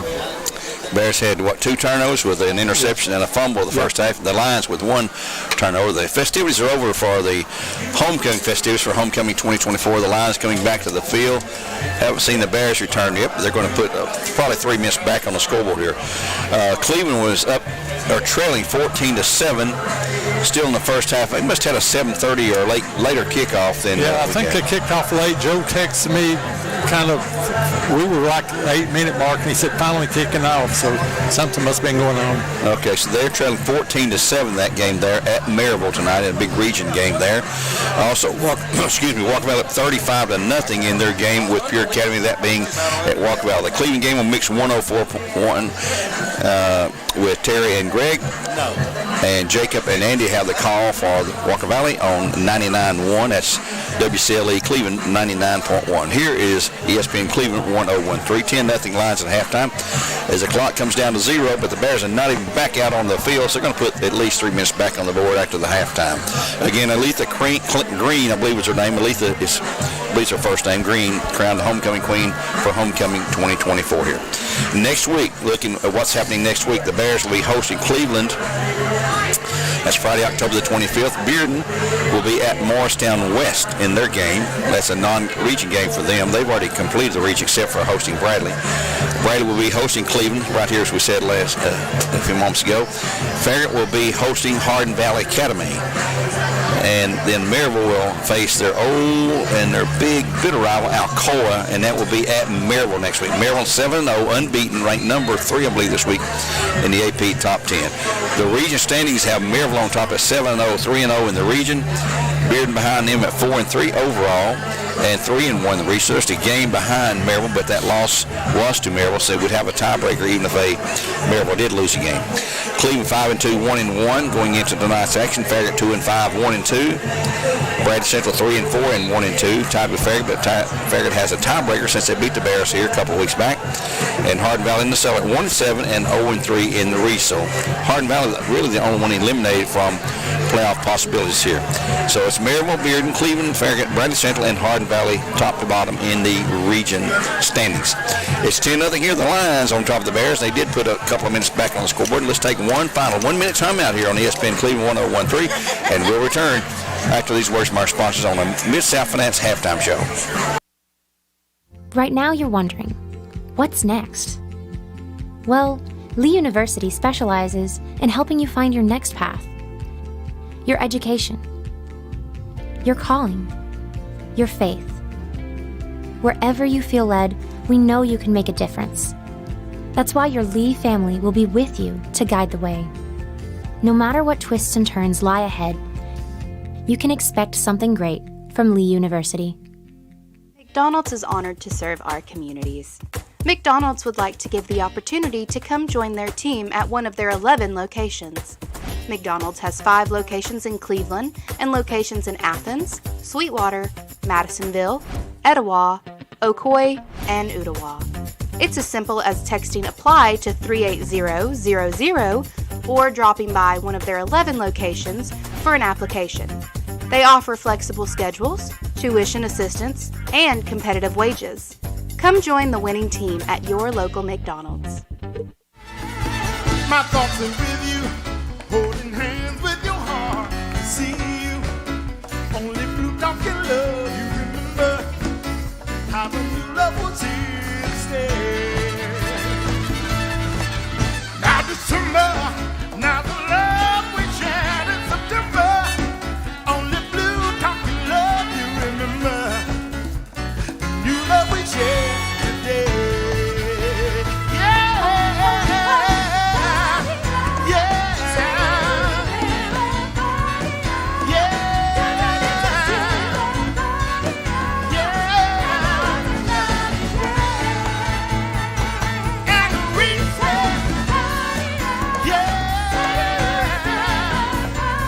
Updates and quick scores for you while we can. Farragut in our region is leading, I lost the score now. Yeah, 10-9 over Jefferson County at halftime. That is at Jefferson County. We also have Bearden leading Oak Ridge 14-6 in the second quarter at Bearden. 10-0 our score here. The Red Bank Lions over the Bears. McMinn Central, first time we've seen this score. Kingston 17, McMinn Central 7. Palo Knox Central 17-0. Maryville leading Cleveland 14-7 now in the second quarter play. So Cleveland has come back. They were down 14-0. Alcoa all over Scott County 21-0, and that's who Maryville plays next week. And Walker Valley's up 35-0. Was it, Steve? 42-0. 42-0. Well, Pure Academy still in the second quarter. And that is no, it's halftime. Halftime. That's a real mismatch there. The Bears take the field. They'll receive here to start the third quarter play. As the Lions will be kicking left to right here on ESPN Cleveland 101.3 as we wrap up our Mid-South Finance halftime show. 10-0 Lions over the Bears. And dropping back for the Bears again, Ollie Scott, Tyrese. But they've not been kicking it deep. I don't know if they're worried about the Bradley returns or they just don't have the kicker with the strength to get it too far down the road there. He wasn't kicking it too deep in warm-up, so I think it's probably his strength. Yeah. That's number 44, of course. That is Joseph Thompson. He's a sophomore at Red Bank there. They'll tee it up on the far hash marks on the left side near the Red Bank bench, actually. And Bradley is aware and owned to the fact that it may be a short pooch kick. So they pulled all the deep men back up to the 20-yard line. Do you think it could be an onside kick? Well, You're up 10-0. I don't know if you had a chance that here. Here's a kick. It will be taken at the 21 drop by Tyree Stoll. Picks it up to 22 to the 25. Trying to go left. Wants to cut up field, and he's going to be hit and stopped before he can hit to 30. And they get him to the 28. Looks like, or 29 possibly. Tyree Stoll on the return. He dropped the ball and had to sort of step back and pick it up. I believe they'll mark him right on the 28-yard line. Yep, 1st and 10 for the Bears. It's a 28-yard line with the lines up 10-0 here in the third quarter as we start play. On ESPN Cleveland 1013. Again, next week we'll have mixed TV here. We'll have mixed radio, Mix 104 radio, and also ESPN Cleveland 1013 you're listening to now. Again, hello to our friends in Loudon, WLNT 96.1 FM, as they're picking up this broadcast as well. And here's a handoff to the fullback up the middle. It's going to be Landon Scott to the 30 to the 35. He'll pick up a good 7 yards. 2nd and 3 coming up for the Bears. He is a hard-nosed and a sharp fella. I had him on an interview. I hope you heard him on the pregame tonight. He's a senior. And Brooker on the tackle. Or Crutcher, excuse me, Marquis. Breaks free one guy to the 35. He's got the first down to the 40 and just keeps pushing the pile. He will not go down. He finally is hauled down to 44 by about 5 or 6 different players as he picks up a nice gain from the 35 to the 44, a 9-yard gain for Phelps. Gibbons on the tackle to the 43. They'll put him down in Bear territory. It'll be a 1st and 10 for the Bears in Cleveland forward. The wing T is getting stronger and stronger. We've only been running it 3 weeks. It's not an easy offense to install mid-season, but the Bears had the open week and got it in there. And here's a whistle on the Bears. The first penalty of the night comes here in the third at 10:56 to go, 5-yard mark. Our 1st and 15 coming up for the Bears. Move the ball back to the 38-yard line in Bear territory. We had 3 penalties, 3 major penalties on the Lions in the first half, but just none on the Bears. But 2 turnovers hurt. And there's another flag on the sidelines. If that's on the sidelines, I'm not sure who that's on. It's on the Bears. It's going to be a 15-yarder here. Unsportsmanlike penalty, I'm sure. Something was said by someone. Yes, that's a killer right there. So now it's going to be 1st down and 30 to go. My goodness, somebody needs to keep their mouth shut. Thrown on somebody on the sidelines, they said. Not sure who that was. So here we go. All the way back to the 24-yard line. Got to get it all the way down to the 47-yard line in Red Bank territory.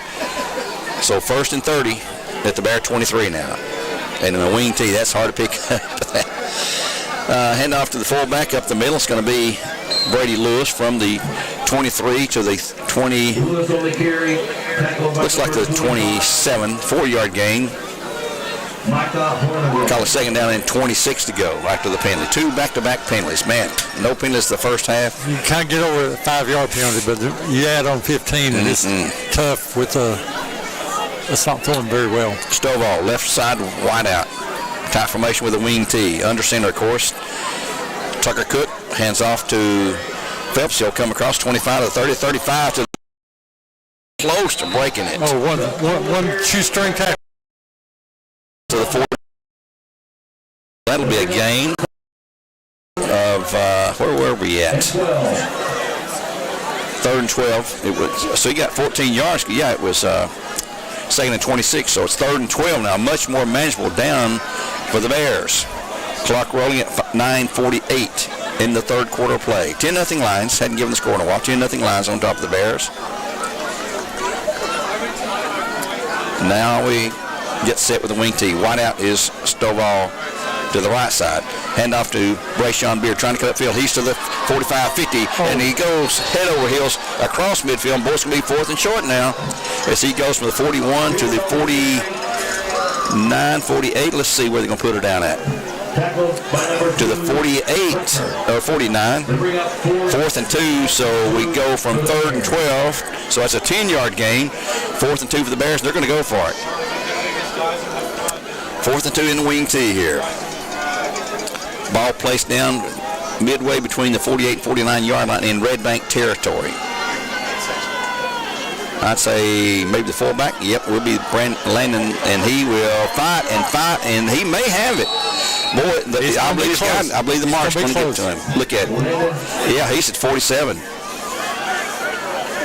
And that's got to be a first down the way I see it from here. And we're looking right straight down the line. And that is, oh, they're going to measure this. But look, he's got that. The yard marker is right on the 7. Yeah. I don't know. From our angle, it's hard to tell. But, boy, it's going to be close one way or the other. Either the Bears give up the ball on 4th down or we'll move the chains. Who ran that, Gary? That was Kenyon Phelps, and that would be, man, look how close this is going to be. At least have him get down on his knees and look at it. First and 10 for the Bears and Cleveland Ford. He actually got down on the ground to look at that thing. So first 10 at the Red Bank 47-yard line by just a fraction of an inch. That was a great series to come back from that long penalty. Man, yes, it was. First and 30 to get a first down. Yeah. Ball now at the Maryville, or I want to say Maryville, Red Bank 47-yard line. 8:48 in the third. 10-0 lines on top of the Bears. They've shown some resilience and some fight tonight, that's for sure. Cook with the ball, hands it off to the end around. That's going to be hit for no. That's a live ball. Going to pick it up and take it in. He may go to the end zone. Let's see if we can stop him. It's going to be a touchdown. And there's a block in the back, and that's going to cost him the touchdown. He took the end zone, but the penalty's going to bring it back. A foolish penalty for Red Bank that time. He was beyond that. He was going to score, and some reason he pushed the Bear guy down at the 3-yard line, blocking the back, so he's not going to get the touchdown. They'll have it deep in Bear territory with the third turnover of the night for the Bears. 2 fumbles and an interception. Here comes the call to make it official from the referee. And it's a block in the back. We knew that. Against the Lions. Back it up from the 3 to the 13. So we're in the Key of Cleveland drive zone, where it'd be first and 10. Probably the Bear 12-yard line. So he had the touchdown in his back pocket before the penalty. So let's see if the Bears defense can stop them.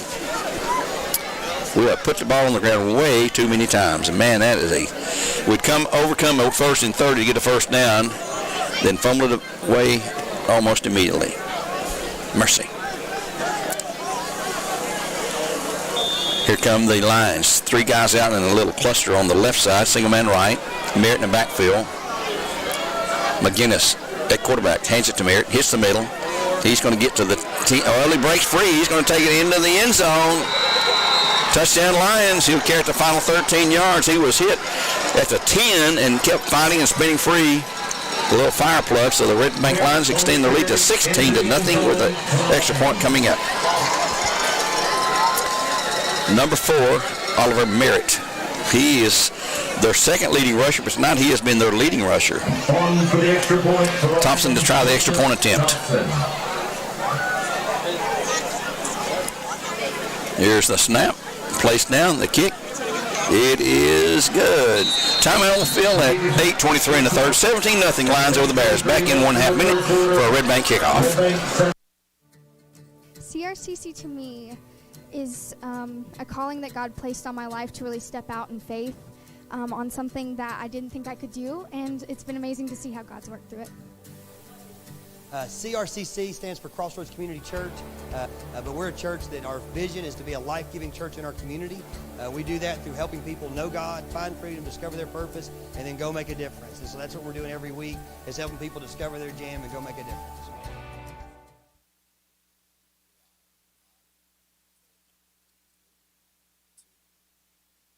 Back here at Bear Stadium, ESPN Cleveland 101.3, 17-0 on the Lions on top after the long fumble recovery return. The Bears had a first and 30, got the first down, and then turned it over, and they had a long return for a touchdown, but they were penalized for blocking it back to the 3-yard line. They took it in anyway the next play for a 12-yard score for Oliver Merritt. Thompson to kick off again. Bears have the same 3 back deep. I don't think they'll kick it deep. I don't think they can kick it deep. We have Tay Sheehy, Ellis Scott, and Tyree Stovall back deep. Stovall returned the last one after bobbling the initial catch. Here comes Thompson's approach to the ball. The snap, and it is, it's going to be a really short kick, and Wiley Suskowitz, as Thompson fell down. Yeah, I think he just kind of went down. He slid. Which was a smart play. Yeah. So no blockers in front of you. It's going to be first and 10 for the Bears at their 44. No, I was talking about the kicker went down. Oh, yeah, I'm sorry. It looked like he slid down. The post was in my lap. Yeah. Wiley Suskowitz on the recovery for the Bears, or not a recovery, but the reception on the kick. Bears first 10 to 40, trailing at 44, now trailing at 17-0. And there is Phelps on the carry, out across the 44 to 45, onto the 47, looks like. Gain of 3. It's going to be Phelps. Second down and 7 coming up for the Bears after a 3-yard gain. But number 4, Phelps, who came to the Bears from Montgomery, Alabama. Clark High School down in Montgomery. Clark interviewed him a couple of weeks ago. A great and very intelligent guy. Had a really good interview with him. Second and 7. This will be Phelps again hitting the middle. He bounces outside. He keeps fighting. He's going. Oh, there's a late hit right there. There we got him. They got him. Oh, that's a spearing, targeting hit right there. I mean, it's helmet to helmet, and it was out of bounds when he hit him. So that'd be a major mark off against the Lions. That's another major penalty for them. That's their 4th. That was Featherstone hitting. 5th. Second this half. I don't know if they can eject you for this or not, but that was a targeted hit. And if he's ejected, he will not play the rest of this game or the first half of next week's game against Loudon. The officials, 3 of them, talking it over. And that's going to go talk to another official. Hasn't given the indication of what the call. Here comes the call. Personal foul on the Lions. Against the Lions. It's apparently just a 15-yard mark-off. So add 15 yards on to the Bear run that time by Phelps down to the 36-yard line now in Lion territory. First and 10 for the Bears, and Cleveland forward at 7:44 in the third. 17-0 Lions over the Bears. Tyree Stovall wide left. Bradley quickly to the line. Tucker Cook under center. Hands it off to the fullback. That's going to be Landon Scott down across the 35 to the 33, it looks like. It's going to be a pickup of about 3. Let's say, no, just give him 2. Second and 8 after a 2-yard gain to the 34. They'll put her down. As Landon Scott, the senior fullback for the Bears, out of the wing tee. Second and 8 for the Bears. Bears looking to the sidelines. Gets the next play single in from Brett Standifer. He's the offensive quarterback coach and signals the offensive plays in based on what the coaches up here in the press box see on top of the press box or beside us. And here's going to be a handoff to a runner, and he comes around. It's going to be close to a first down that time for Jacob Gentry running that backfield. He's down to the 28-yard line. Going to be third and short. About a yard and a half or 2 to go. Third and short at the Red Bank 27-yard line at 6:41 in the third. 17-0 Lions.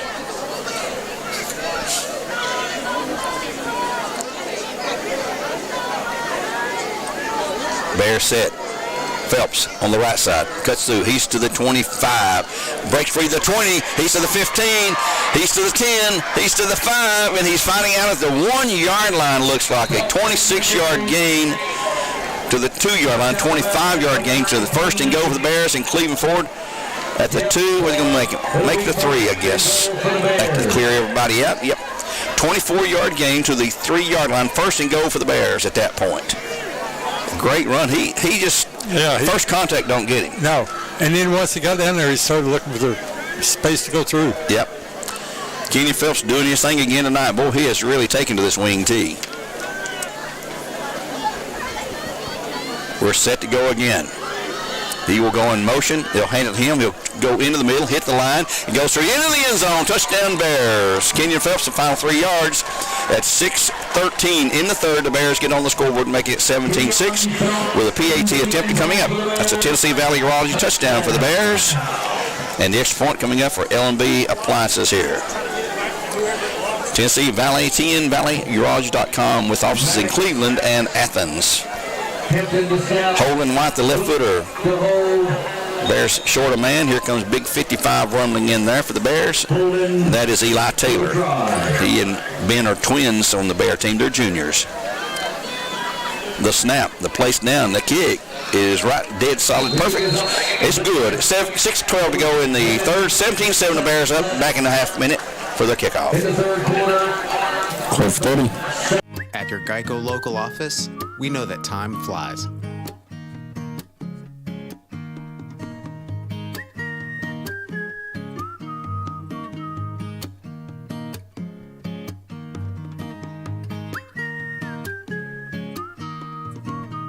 But when you bundle your coverage with Geico, you could save money all year long. Contact your local agent to get personalized service and even more savings. Back here at Bear Stadium on ESPN Cleveland 101.3, where games are supplied to you by Wholesale Supply Group. The Bears are on the scoreboard 17-7 at 6:13. They say on the scoreboard clock, 6:13 to go. Getting ready for the Bear kickoff from Holden White. And let's see what the strategy will be for the Bears. They're not going to onside kick at this point. 6 minutes go here in the third, plus the fourth quarter of play on Homecoming 2024. Aletha Green, I believe, is the name of the young lady, was crowned the senior, crowned the homecoming queen. Bears are a man short on the field out there. 2, 4, 6, 8, 10. No, it's 11. There's 11. Back deep for the lines, number 1, Caden Lovelace. Number 10, Shaw Carter. And number 3. And also Drayden Collier. Here's the kick. Going to be taken by Collier. Oh, got a good bounce. The Bears could have a shot at getting it, but they don't. He was so close. Yep. They're kicking it away to the sidelines where nobody's there to cover it. And the Bears had a good shot at getting that. But the lines are covered. They're first and 10th. They're on 32 with 6:13 to go. Clock didn't even start that time for some reason. And they'll have it there. They lead at 17-7 here on ESPN Cleveland 101.3. Back here next week for Bradley hosting Cleveland in a Region 2-6A matchup, a huge one. Cleveland down 21-7 now to Maryville at halftime. 21-7, Cleveland down to Maryville. Walkerville at 42-0 in the second quarter play against Pure Academy. One of those walkover kind of wins. Bears came to the line, backed away somewhat now. McGinnis passed out, and the flat's going to be complete, and the Featherstone's going to be hit and dumped immediately for a big loss. And there's a flag on the play from the back judge way back down here. 30 yards behind the play, he threw a flag holding they're going to call. So do you take the loss? It's about 8 yards. I'll take the holding call and give him another down probably. This depends on if it's a flag from the spot foul mark off. It can't be that because he's 10 yards behind the line of scrimmage when he did that. The referee was. So a long discussion again with the officials. Here comes the call by the guy in the white, holding on the Lions. Another major penalty. It's declined. They'll take the loss, make it second down, and 18 to go. Ball at the Lion 24-yard line now. They've got to get to their 42. They lead at 17-7 at 6:04 to go in the third. Boy, this would be a great place for a pick six right here. McGinnis with Merritt behind him, trips left side. He goes in that quick squat. Hands it to Merritt. No, he keeps himself, and he's going to be chased down. It's going to throw it at the final second, and they'll be completed, but a very short gain. Still going to be third and long now. Still more than 10. Caught by number 3, Drayden Collier. Still going to be second down, 11, almost 12 to go. Third down. They declined the penalty. It's going to be third down at the 30-yard line. They've got to get, it's third and 12 for the Lions at that point with 5:46. He did go out of bounds over there. Boy, this is where we need to get. We got the momentum now if we can hold them here and get the ball back. We're just coming off a score. Red Bank has really made some crucial penalties tonight. Major penalties. McGinnis looking to throw, being chased, going to run for his life now. He's going to roll out and try to run it for the first down. He's going to be met by 1, 2, 3, 4 Bears. There's a flag right there again. And let's see what that was called by the side judge. He's going to be way short of the first. He's tackling 35. It's still 4th and 7 at that point. And I believe it's going to be another holding call. Jacob Gentry on the tackle of the Bears. They had 3 or 4 Bears waiting on him. Holding again on the Lions, and they may decline it. Yep, going to decline again. So it's going to be 4th and move the stick or the marker. Well, they got to give him the line of screen where he got to. The yard marker guys, there we go, the down marker. He's got it now. At the 34-yard line, 4th down and 8 to go. And back deep, Tyrese Stowe. I'd love to see Tyrese get a good catch where he can take off and return it. It's hard to do that, seems like, in high school anymore. You don't have good punters from those cases. You know, to get the ball back. Robert punts are hard to catch. Yeah. So you get out of the way and try to protect it from having a turnover. Here comes a punt, and this will be taken by Tyrese on a fair catch at the 42. The Bears in great position again. 1st and 10 for the Bears at the 41-yard line, we'll call it. At 5:03 in the third, 17-7. Let's see, we'll keep it here this time. I'd like to remind you about some of our other sponsors, the Vortex Center for Orthopedic Care for all your orthopedic needs. Visit him at Vortex.com. Dale's Heating and Air. You know the website, justcalldales.com. Chick-fil-A located on Key Street in Paul Huff. Download that app and you'll get all kind of offers. I've got that downloaded. Love Chick-fil-A. And Crown Jeep Ram headquarters in Southeast Tennessee, I-75 exit 20. Bears out of the wing tee. Handoff Brayshawn Beard, left side. He's going to have 5. There's a flag. My goodness. That's going to be on the Bears, I'm afraid. That's Gentry, number 3, not 23. No, let's see. Get me a number here. 23. That is Brayshawn Beard. Gentry into the game now. And I believe this will be a hold, or a face mask. Let's see what this is. That's holding on the Bears. They'll mark this from the spot of the foul at the 45-yard line, 10-yard mark off back to the 35. So it's going to be 1st and 16 to go for the Bears. Now after the mark off, they'll repeat the down. You're listening to ESPN Cleveland 101.3, 4:55. Been a long third period after a quick first half. From their 35, they'll have to overcome the penalty. They lost 6 yards actually from the line of scrimmage on the play, which was 1st and 10, 1st and 16 now. Bears rush to the line. Tight formation. Phelps in motion. Going to the left side, just tiptoeing around looking for an opening. Shakes free from a couple of guys, and he'll have 5 or 6 yards up across the 35 to the 40 to the 41. So he's back to the line of scrimmage. It's 2nd and 10 from where they originally started this drive. 2nd and 10 Bears. Wing T has been working pretty good for the Bears here in the last few games. Man in motion this time will be Jacob Gentry. He'll take, it's a fullback up the middle. And look at that pile. They just keep pushing. And he's going to be up to the 45 and on to the 50. They're going to pull him back to the 49, but it's going to be 3rd and short. And that was Brady Lewis on the carry that time, number 88. He'll have 3rd and 2 coming up for the Bears at the Bear 49. Got to get exactly to the 49 in Lion territory. Clock at 3:40 in the third. 17-7. Lions lead the Bears. Cleveland trailing 21-7 at halftime. Walker Valley up 42-0. That's still in the second quarter against Pure Academy. Cleveland at Maryville tonight. Cook set. Takes a handoff. Into the middle is going to be Landon Scott. He's got the first down, I believe. Yeah, down across the 49 to the 47. 1st and 10 Bears in Cleveland forward. Landon Scott with a 4-yard pickup. It'll be 1st down and 10 for the Bears. We'll have a complete scoreboard for you, for the scores of interest at least, after the game. Polk trailing Mix 28-0 tonight. 28-0. That's on Mix TV. Here's Phelps dancing around again. He comes. There's another flag. Going to be holding again. Phelps brings it down to the 41. What would be a 6-yard pickup? I believe it's going to be holding on the Bears. So they picked up 3 penalties here in the 4 penalties, I guess. Two back-to-back there, and then 2 more holding calls. 4 total. Holding on the Bears. So they will move it back. That's 40 yards of penalties this quarter. Into Bear territory to the 43. 1st and 20.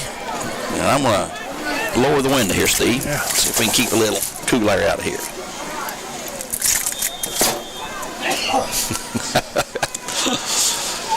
Here we go, 1st and 20 for the Bears. Who's going to pass it out in the flat to Tyree Stover. He has it the 50 to the 45, fighting down to the 40-yard line. Boy, he got a big chunk of that back that time on 2nd and 20. It's going to be 3rd down and about 3 to go after a 17-yard pickup for Stovall down to the 40-yard line. That was a quick hitter. At least no one had time to even react to the passing attempt. That's why I like to see a little bit more. They're going to Stovall on little quickies. Yeah. Won't give him time to cover him. He's 6'7", so he can get up there with the best of them. Quickly on 3rd down, or 2nd down and 3 coming up. It'll be Phelps in the middle. He's going to be getting close to the 1st. I believe he's got it. Gentry on the carry, tackled by number 21. It's going to be Featherstone tackle. It's a 1st and 10, though, for the Bears and Cleve Ford down to the Lions' 37-yard line at the 37. 2:01 to go. They'll crank the clock when the sticks are set.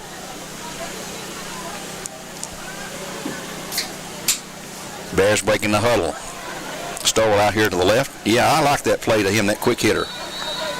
Because see, there's nobody. And time's going to be called by the Red Bank Lions, which means we'll take one with them here on ESPN Cleveland 101.3. A Milligan Vein timeout. Back in 1 minute with more live coverage. 17-7 the Lions on top here on ESPN Cleveland 101.3. Your games are supplied to you by Wholesale Supply Group.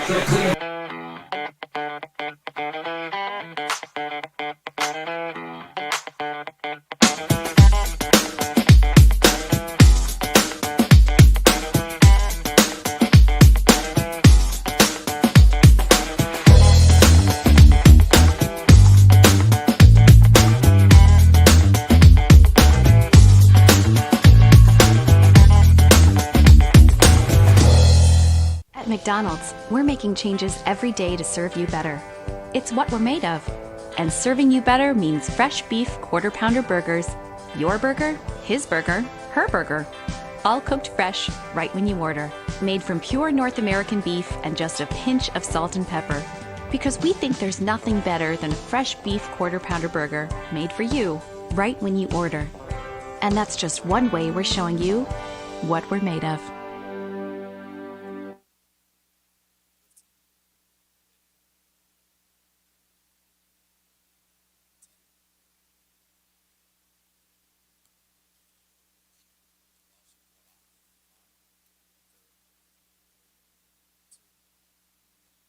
Well, the Lions were able to stop Phelps on a attempt to run, and he will lose 4 yards. 2nd and 14 coming up for the Bears at the Lion 41-yard line. Now, they've got to get to the 20, looks like the 27 for a 1st and 10 at 1:18 to go in the 3rd, with the Lions up 17-7 here on ESPN Cleveland 101.3. Bears set. It's going to be carried by number 3. That's going to be Jacob Gentry, who's getting some running time tonight. He'll gain a yard. 2nd and 13 coming up. The ball at the closer to the 39 than the 40, I guess. 3rd and a short 12, long 13, ever how you want to look at. Clock under a minute at 48 seconds to go now in the 3rd, with Red Bank still leading 17-7. Bears really need to keep this drive alive, move those chains. They'll probably go for it on 4th unless they have a loss or a long penalty or something here. But they got to get some big yards on this 3rd down play. There's a pass out in the flat again to Stovall. He's to the 40, and he's going to hit him, and he's trying to fight, and he will not go down. And he's going to be whistled down at the 33. He'll get several yards, but still going to be 4th and considerable yardage down at the 30, where are you going to put it? 34. It's got to get to the 27. It's going to be 4th and about 7 to go, it looks like. That quick hitting pass again, successful. And they were sort of waiting on it. It's going to be 4th and, yeah, right at 7 to go. At the 34-yard line in Lion territory. And that's the end of the 3rd quarter play here on ESPN Cleveland. Let's take a 1-minute break, and we'll be back with the 4th and final period in 60 seconds.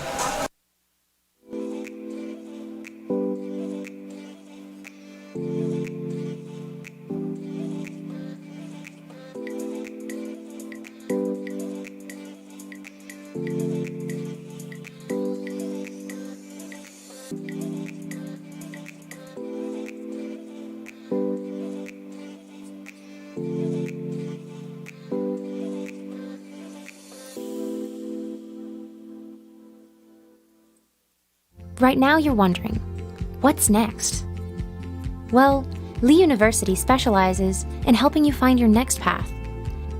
Your education, your calling, your faith. Wherever you feel led, we know you can make a difference. That's why your Lee family will be with you to guide the way. 17-7 over the Bears. It's going to be 4th down and 7 for the Bears at the Lion 34, it looks like, and it looks like they'll go for it, obviously. Out of the wing tee, 4th down and 7 to go. It's going to be a big, big play for either way here for the Lions and the Bears. The snap, yep, not yet. Long count. That's trying to get them to jump off, I believe. Yep, they're going to stand up now and change play. They got 15 seconds on the Bradley Concrete Lamcon clock. Man in motion is, I got a whistle before, and that's going to be a flag on the Bears. Illegal procedure, boy, that messes that up. Now 4th down and 12 to go as they push the ball back. Goodness gracious. Well, do you still go for it? I don't know. That's a call for head coach. Yeah. 4th down now and about 12 or 13 to go. Ball back, and they're going to punt it away. Probably a good move right there. Yeah. Try to pin them back deeper in their territory. About to stand a chance of a fumble on the punt. Yeah. Exchange. And let's see if Brady tries to kick it into the end zone or tries to. I'd kick it across the field here, this coffin corner over here on this side. You got a lot of room to let it roll dead, and there's a low snap. He gets it away, and here's his punt. It's going to hit. Oh, it nearly hit a Red Bank player right there, and it's going to get a good Bradley bounce all the way down inside the 15 to the 10 and on down to about the 9-yard line, I believe, where it'll roll dead. And that will be right at the 10, they're going to call it, right on the 10. So 1st and 10 for the Lions at their 10, and they lead at 17-7. Again, Bradley back here next week, hosting Cleveland, a region game. Red Bank will play Loudon. Never did find out where that game's going to be, but they'll play Loudon next week. And we're covering that game for them here on WLNT as well, as they are sort of piggybacking off of our signal and picking it up there. The Lions are set. They come out with McGinnis in the quarterback, and the backfield's going to be Featherstone this time at the running back. He's not been doing much of that tonight back there. It's been Merritt. Twins left side, single man right. McGinnis hands it off to Featherstone. He'll move it up. Oh, he breaks free. The 15 to the 20, the 25. A big gain from the 10 to the 25. 15-yard gain for Featherstone, number 21. He's a senior. Running back of the year last year in their region. 1st and 10 for the Lions. We didn't need to let them get out of that hole. They did. We still got a lot of time. 11 and a half minutes to go in the game. Bears down by 10 right now.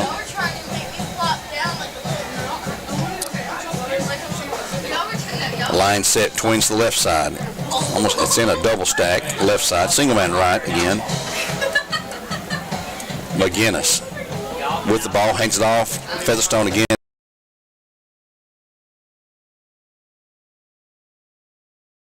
Six-yard gain if it stands. Suskowitz on the tackle. Flag on the play. Walker Valley at 42-8 in their game with Pure Academy. Flag is on the Lions. It's going to be another hole, I believe. Boy, they've had some major. How many penalties have they had tonight? Every one has been a major. Yeah. On the Lions. That's 7 or 8 at least. Back to the 19-yard line. So repeat. That's 7 penalties. 7 penalties, all of them majors. Yeah. So it's going to be 1st and 16 at the 19-yard line for the Lions. 11:08 in the third, in the game, actually, in the fourth quarter here. Line set, Twins left side again. McGinnis hands it off to Featherstone in the middle. He's going to slide down after maybe a 2-yard gain to the 21. Wally Suskowitz on the tackle for the Bears. 3rd down and 14 to go. Or 2nd down, 2nd and 14. The guy on the down marker where keeps hitting the wrong down, he corrects it, but I look up and see it the wrong down. I call that, but 10:34 to go here in the game. Ball at the 21-yard line in Lion territory. They lead 17-7. Long time, no rush at all. McGinnis hands it off. It's going to be Featherstone again trying to get around the right end. He'll have some yards. It's going to be 3rd and long, though. He's from the 21 to the 27. 6-yard gain. It's going to be 3rd down and 8 to go. Knox Arrowwood on the tackle for the Bears. Right here is where the Bears must hold on 3rd down.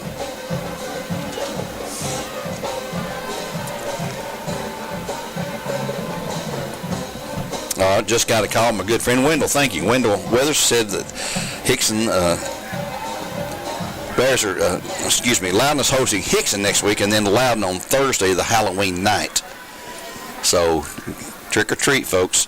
McGinnis rolls left, and he's being chased by a host of Bears, and he's going to be hit and knocked down back to 31 or 2 for a 4th down coming up. I'd like to thank Wendell on the air here, since I know he's in Florida.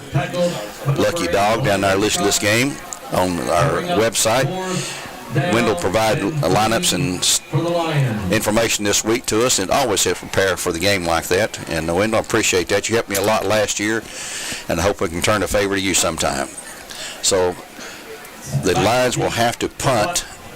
Stovall back deep, about his 40-yard line. Should get great field position here. Going to punt, it's going to be Caden Lovelace, number 1 for the Lions. He does the punting. Thompson on the place kicking. 17-7 at 9:20 to go here. Red Bank taking a lot of time between plays now, just eating some clock time. The snap is perfect too. And boy, they nearly had the block, and there's running into the kick. I don't think they're going to call a flag though. And the Bears will have it, 1st and 10. Where are we going to be? At the midfield, 50-yard line. They just bumped into him, and he put on the, Academy Award-winning act. They about ended my life. One of the Bears got kind of blocked into him a little bit. We got lucky. Yeah. Bears have it 1st and 10 at the 49-yard line at 9:05 to go in the game. So Loudon will be playing Hickson next week, and then they'll take on Red Bank. That'll correct. Red Bank will host Hickson, then they'll take Loudon. I got it right in a minute here. They'll play Hickson next week, and then Loudon.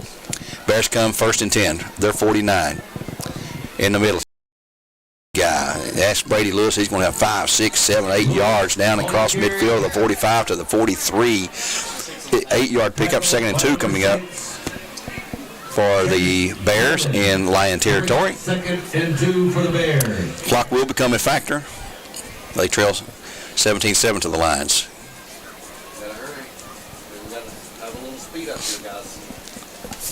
Bears coming to the line of scrimmage now. They ran the wing tee every play night. They had 3 or 4 passes out of that were successful, and one that was not successful. Here's another pass.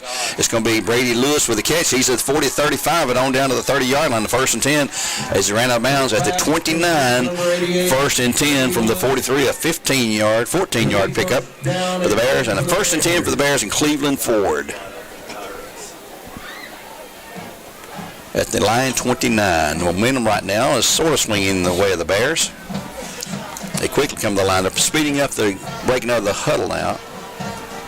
It'll be Keenan Phelps, and there's a flag on the Bears. Illegal procedure. 2 guys are moving, look like. Mark off 5, 1st and 15. We can't have penalties now. False start by the Bears. That's the 6th penalty in this half for the Bears. After none the first half. Yeah. Back to the 34-yard line, 1st and 15 for the Bears at that point. Clock at 8:07. They stop momentarily for the penalty. And I think they'll crank it as soon as the ball is set.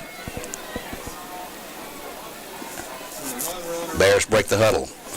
Zach Denton, the center, leading the way. Here's Phelps going to hit the middle. Going to be hit and stopped for no gain, actually a loss. He'll lose a yard or so from the 34 back across the 35 to about the 36. Going to be a loss of a couple. So make it 1st down to 17. 2nd and 17. 2nd and 17 for the Bears now. 2nd down.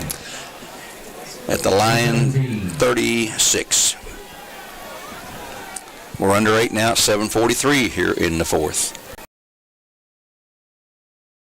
17-0 lead. The Bears scored in the 3rd, make it 17-7.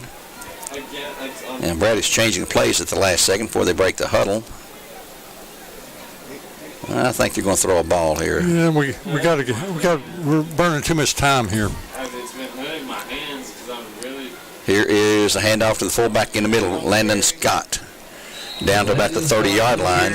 Give him a 5-yard gain, make a 6-yard gain. It's going to be 3rd down and 11 at that point. Ball at the line, 30-yard line. To bring up 3rd and 11 for the Bears. Bears huddle up. They always huddle up on the wing tee. You really have to on the wing tee. Game clock at 6:50. Cook back to pass, looking down the field. He's throwing towards Stovall. Down the field. It's going to be tipped out of bounds. Incomplete. It's going to be 4th down. He's seeing double coverage every time he goes out, and triple sometimes. On 4th and 12, you know he's going to throw the ball, you would think. That will stop the clock at 6:41 to go. And this may be the down the Bears have to convert for a 4th down to have a shot at coming back to challenge the Lions in this game, who lead at 17-7. Again, I've been saying all along that Loudon will play the Bears, or the Lions next week, but it's Hickson. The Lions will host Hickson next week, and then host Loudon on Thursday, Halloween night, the 31st. The last day of early voting, by the way, folks. Cook back to pass, looking, and he throws it. He got hit as he started to throw it in the hands of a big lineman there. So the ball will go over on down to the Lions. They'll take over 1st and 10 at their 30-yard line. They lead at 17-7. You're on ESPN Cleveland 101.3. Let's take a 30-second timeout. Come back with live coverage.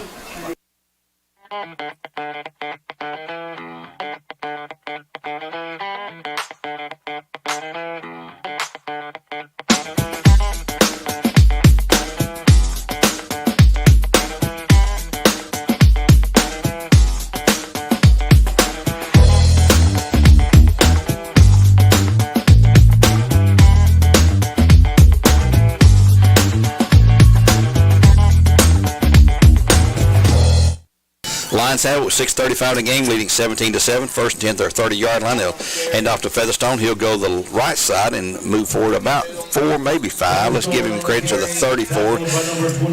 2nd and 6 coming up. Wally Susquich on the tackle of the Bears. Ball at the Lion 34-yard line. In the 4th period of play now, we'll run under 6 minutes when they snap the ball again, as they're slowing down the tempo with a 10-point lead in the 4th quarter. Cleveland's trailing 21-7 as they went into the halftime. Probably out of that in the 3rd quarter now. Walker Valley was up 42-8. I think that was at halftime. So they got the running clock at Walker Valley for sure. Here come the Lions. A long time. 12 seconds on the Bradley Concrete Lamcon play clock. They're going to let it run. He's just standing there looking at the play clock. McGinnis is, and now here comes a snap, handoff, and there's a loss for Featherstone. He'll lose 4 yards. And that one blew up for some reason. Landon Scott again on the tackle. Boy, he's had a tremendous game. 3rd and 10 now with 5:24 with the clock running here in the 4th period. Lions cling to a 17-7 lead. They come in at 5-2. I believe was the record. Bears come in at 3-4. Bears here next week with Cleveland Region 2-6A game. Merritt in the eye back behind McGinnis with trips to the left side. You know they're not going to throw it. Bradley rushing. No, they're going to drop back, throw up the flag before they can throw it. Another penalty on the Lions. Illegal procedure coming up. It's going to be 3rd and 15. Stopping the clock at 4:53. Illegal motion by the Lions.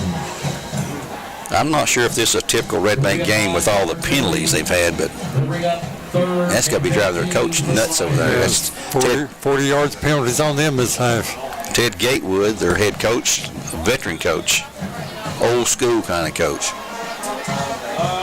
And a tremendous player in his days. It's 11 penalties this half from both teams combined. Wow. Bears had no penalties the first half.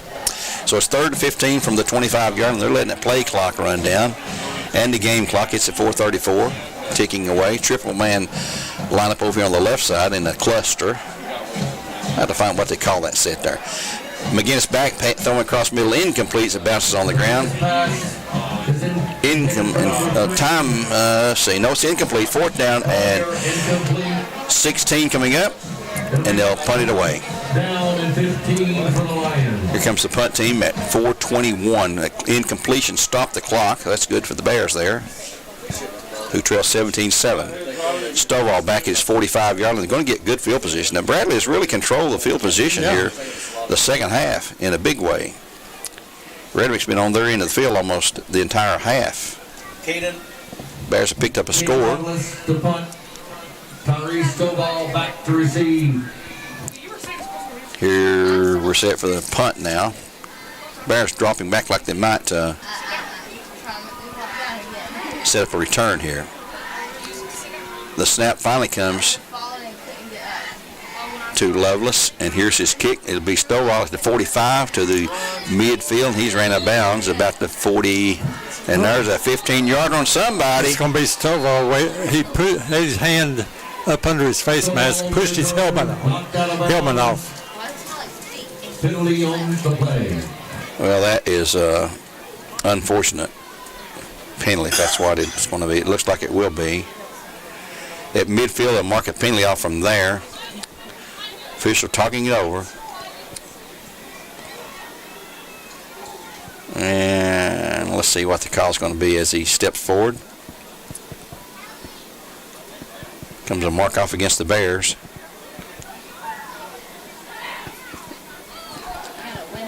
See what kind of signal he gives us for this. Well, they're going to talk it over again. The Bears are backing up. They're going to mark it against them Bears. 15 yards. 15-yard penalty on the Bears. It'll be and that was a really, I'm going to call this a personal foul on the Bears. That is unexcusable there.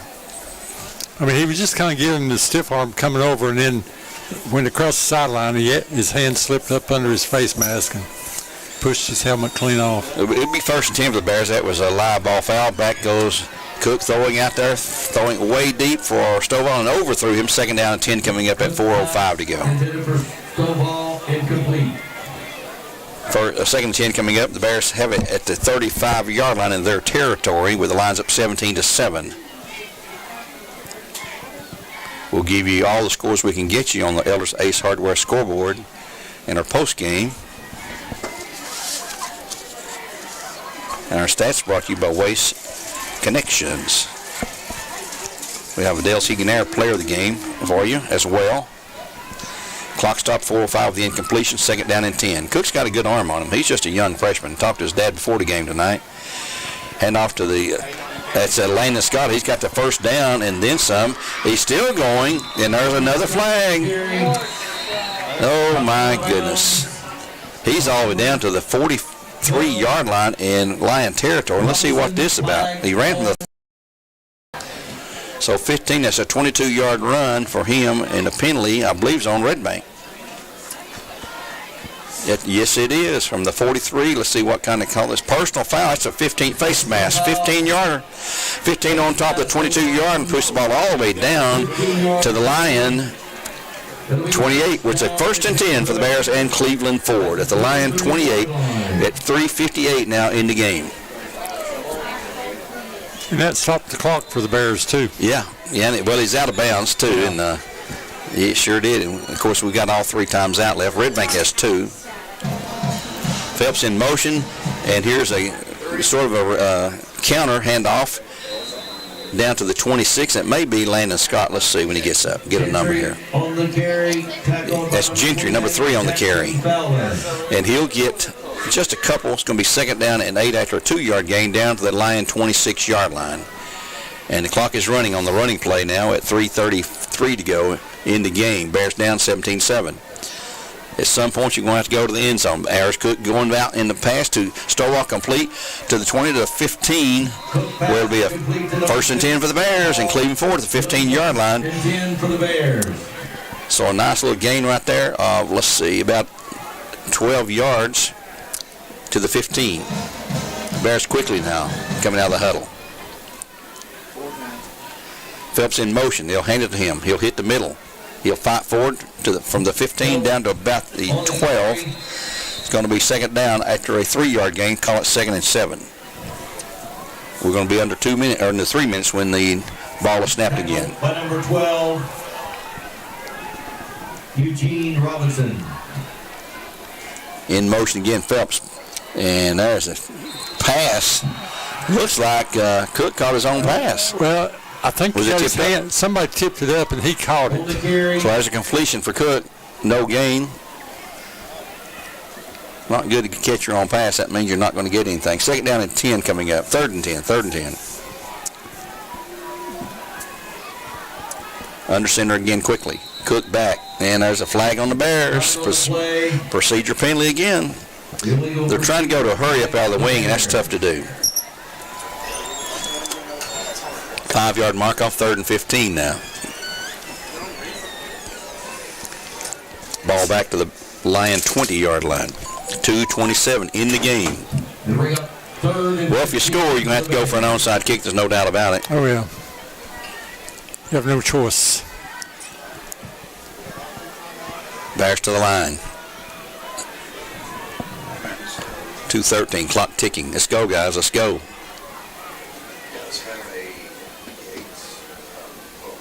Cook back looking, throwing across. Oh, he's got him wide open. Oh, not a good pass. And wide open was Kenyon Phelps.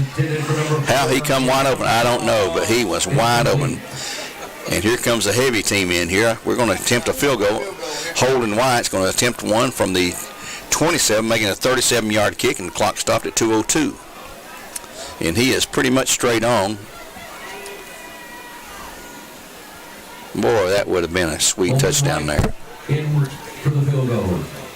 White is set. Here's a place down that kick. It is long enough, and it is good. It is good for Holden White. At 1:56 to go, it's 17-10. Bears still alive. We'll take a quick 30 here on ESPN Cleveland 101.3, and we'll return. 30 seconds. You're going to say Right now you're wondering, what's next? Yeah, go ahead. Well, Lee University specializes in helping you find your next path. Your education. Your calling. Your faith. Wherever you feel led, we know you can make a difference. That's why your Lee family will be with you to guide the way. No matter what twists and turns lie ahead, you can expect something great from Lee University. McDonald's is on.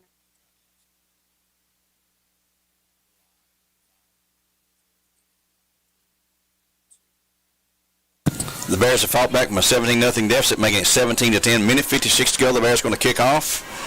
And I would bet everything I own, which ain't a whole lot, that the Bears will try the onside kick. They're going to line up Holden White to do the kicking. Let's see who the Bears have on the front line. Stovall, there's Phelps. They got the hands team up there on the right side here. They're going to kick it this way toward the Bradley bench, I guess, because Holden's lined up that way. He's a left footer, and Red Bank sneaking up there, and he's got it. It's a Bear 49. Number 24 will receive it. That's Jacoby Sally. That's their 49. At the Bear 49 with a minute 55 to go. The Bears do have 3 times out left. Red Bank has 2, but Red Bank has a lead at 17-10. You got to get a stop on this play right here. Yep. Cleveland trailing 28-7 out of Maryville. At Maryville, they'll be here next Friday. We'll have a 7 o'clock kickoff, 5:30 live on ESPN Cleveland 101.3. Shout out to Earl tonight. Earl, miss you, bud. Need to get you back here whenever you're ready. Yeah. Stacy Case, that's it. So Red Bank at the 49. Who's in the backfield? Now that's going to be Featherstone with McGinnis, the quarterback. And there's the handoff to Featherstone. He'll go to the right. He'll have a couple of yards maybe. And Cleveland's going to quickly call time. Give him, a yard. Got 1 yard, 2nd and 9 coming up with a Bear timeout. And let's take a 30-second break for Millennium Vein. Back in Cleveland here on ESPN Cleveland 101.3 in just 1/2 minute. McDonald's is honored to serve our communities. McDonald's would like to give the opportunity to come join their team at one of their 11 locations. McDonald's has 5 locations in Cleveland and locations in Athens, Sweetwater, Madisonville, Etowah, Ocoee, and Ottawa. It's as simple as texting APPLY to 38000 or dropping by one of their 11 locations for an application. They offer flexible schedules, tuition assistance, and competitive wages. Come join the winning team. Back here in Bear Stadium, ESPN Cleveland 101.3. We have 1:48 to go in the game. Red Bank up 17-10. They have the ball 2nd and 9 at the Bear 48-yard line. Bears have burned one of their 3 times out. Congratulate all 4 of our Bradley youth football teams. And here come the Lions out of the timeout. In the backfield is Featherstone behind McGinnis, the quarterback. Featherstone in an I-back position. They'll send wide receivers out. You know they're not going to throw the ball here.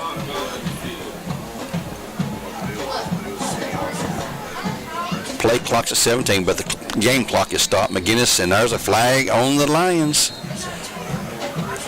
And I think he said offside was the indication. No, they're going, it's on the Lions. Calling official is offsides. Man, offsides on the Lions. That's just where you line up. Wrong.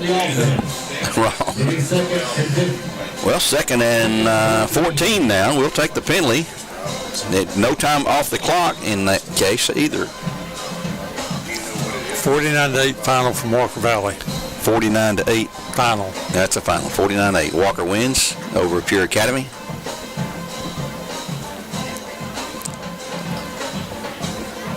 The Lions going to let the play clock run down, but the game clock's not going to go. And here's a handoff to Featherstone. He'll have a couple of yards and another timeout for the Bears. It's going to make it 3rd down and still 12 to go for a first at the Lion 49-yard line. Bears will take a time. Let's take a 60-second break this time here on ESPN Cleveland 101.3. Back in 1 minute. My thoughts are with you, holding hands with your heart. See you, only blue dot can love you. Remember how the new love was here to stay. Now December, now the love we shared in September. Only blue dot can love you. Remember the new love we shared today.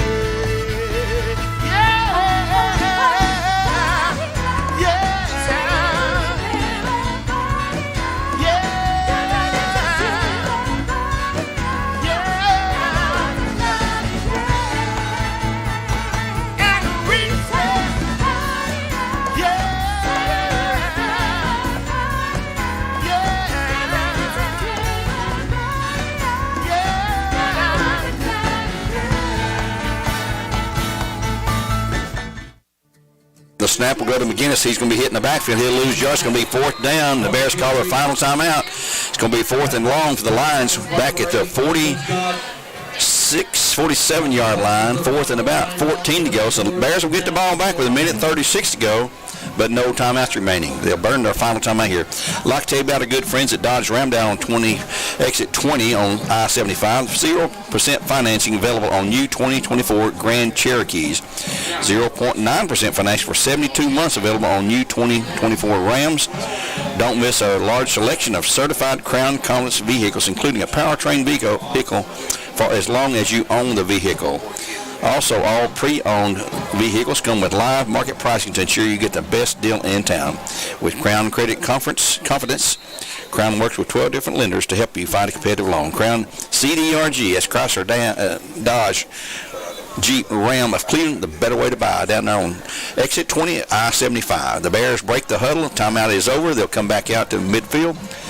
Trailing at 17-10, 1:36 to go. The Bears will get the ball back on a punt. Bears are not going to drop anybody back.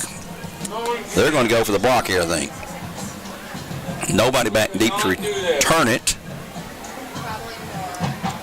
Let's see what happens here. Caden Lovelace to punt. Play clock's at 13, but the game clock's not running, so I don't know why you're holding it. Here's a block attempt coming up. Boy, didn't get it. It's going to kick out a bounce to the side, and it did not take a Red Bank bounce, so to 30.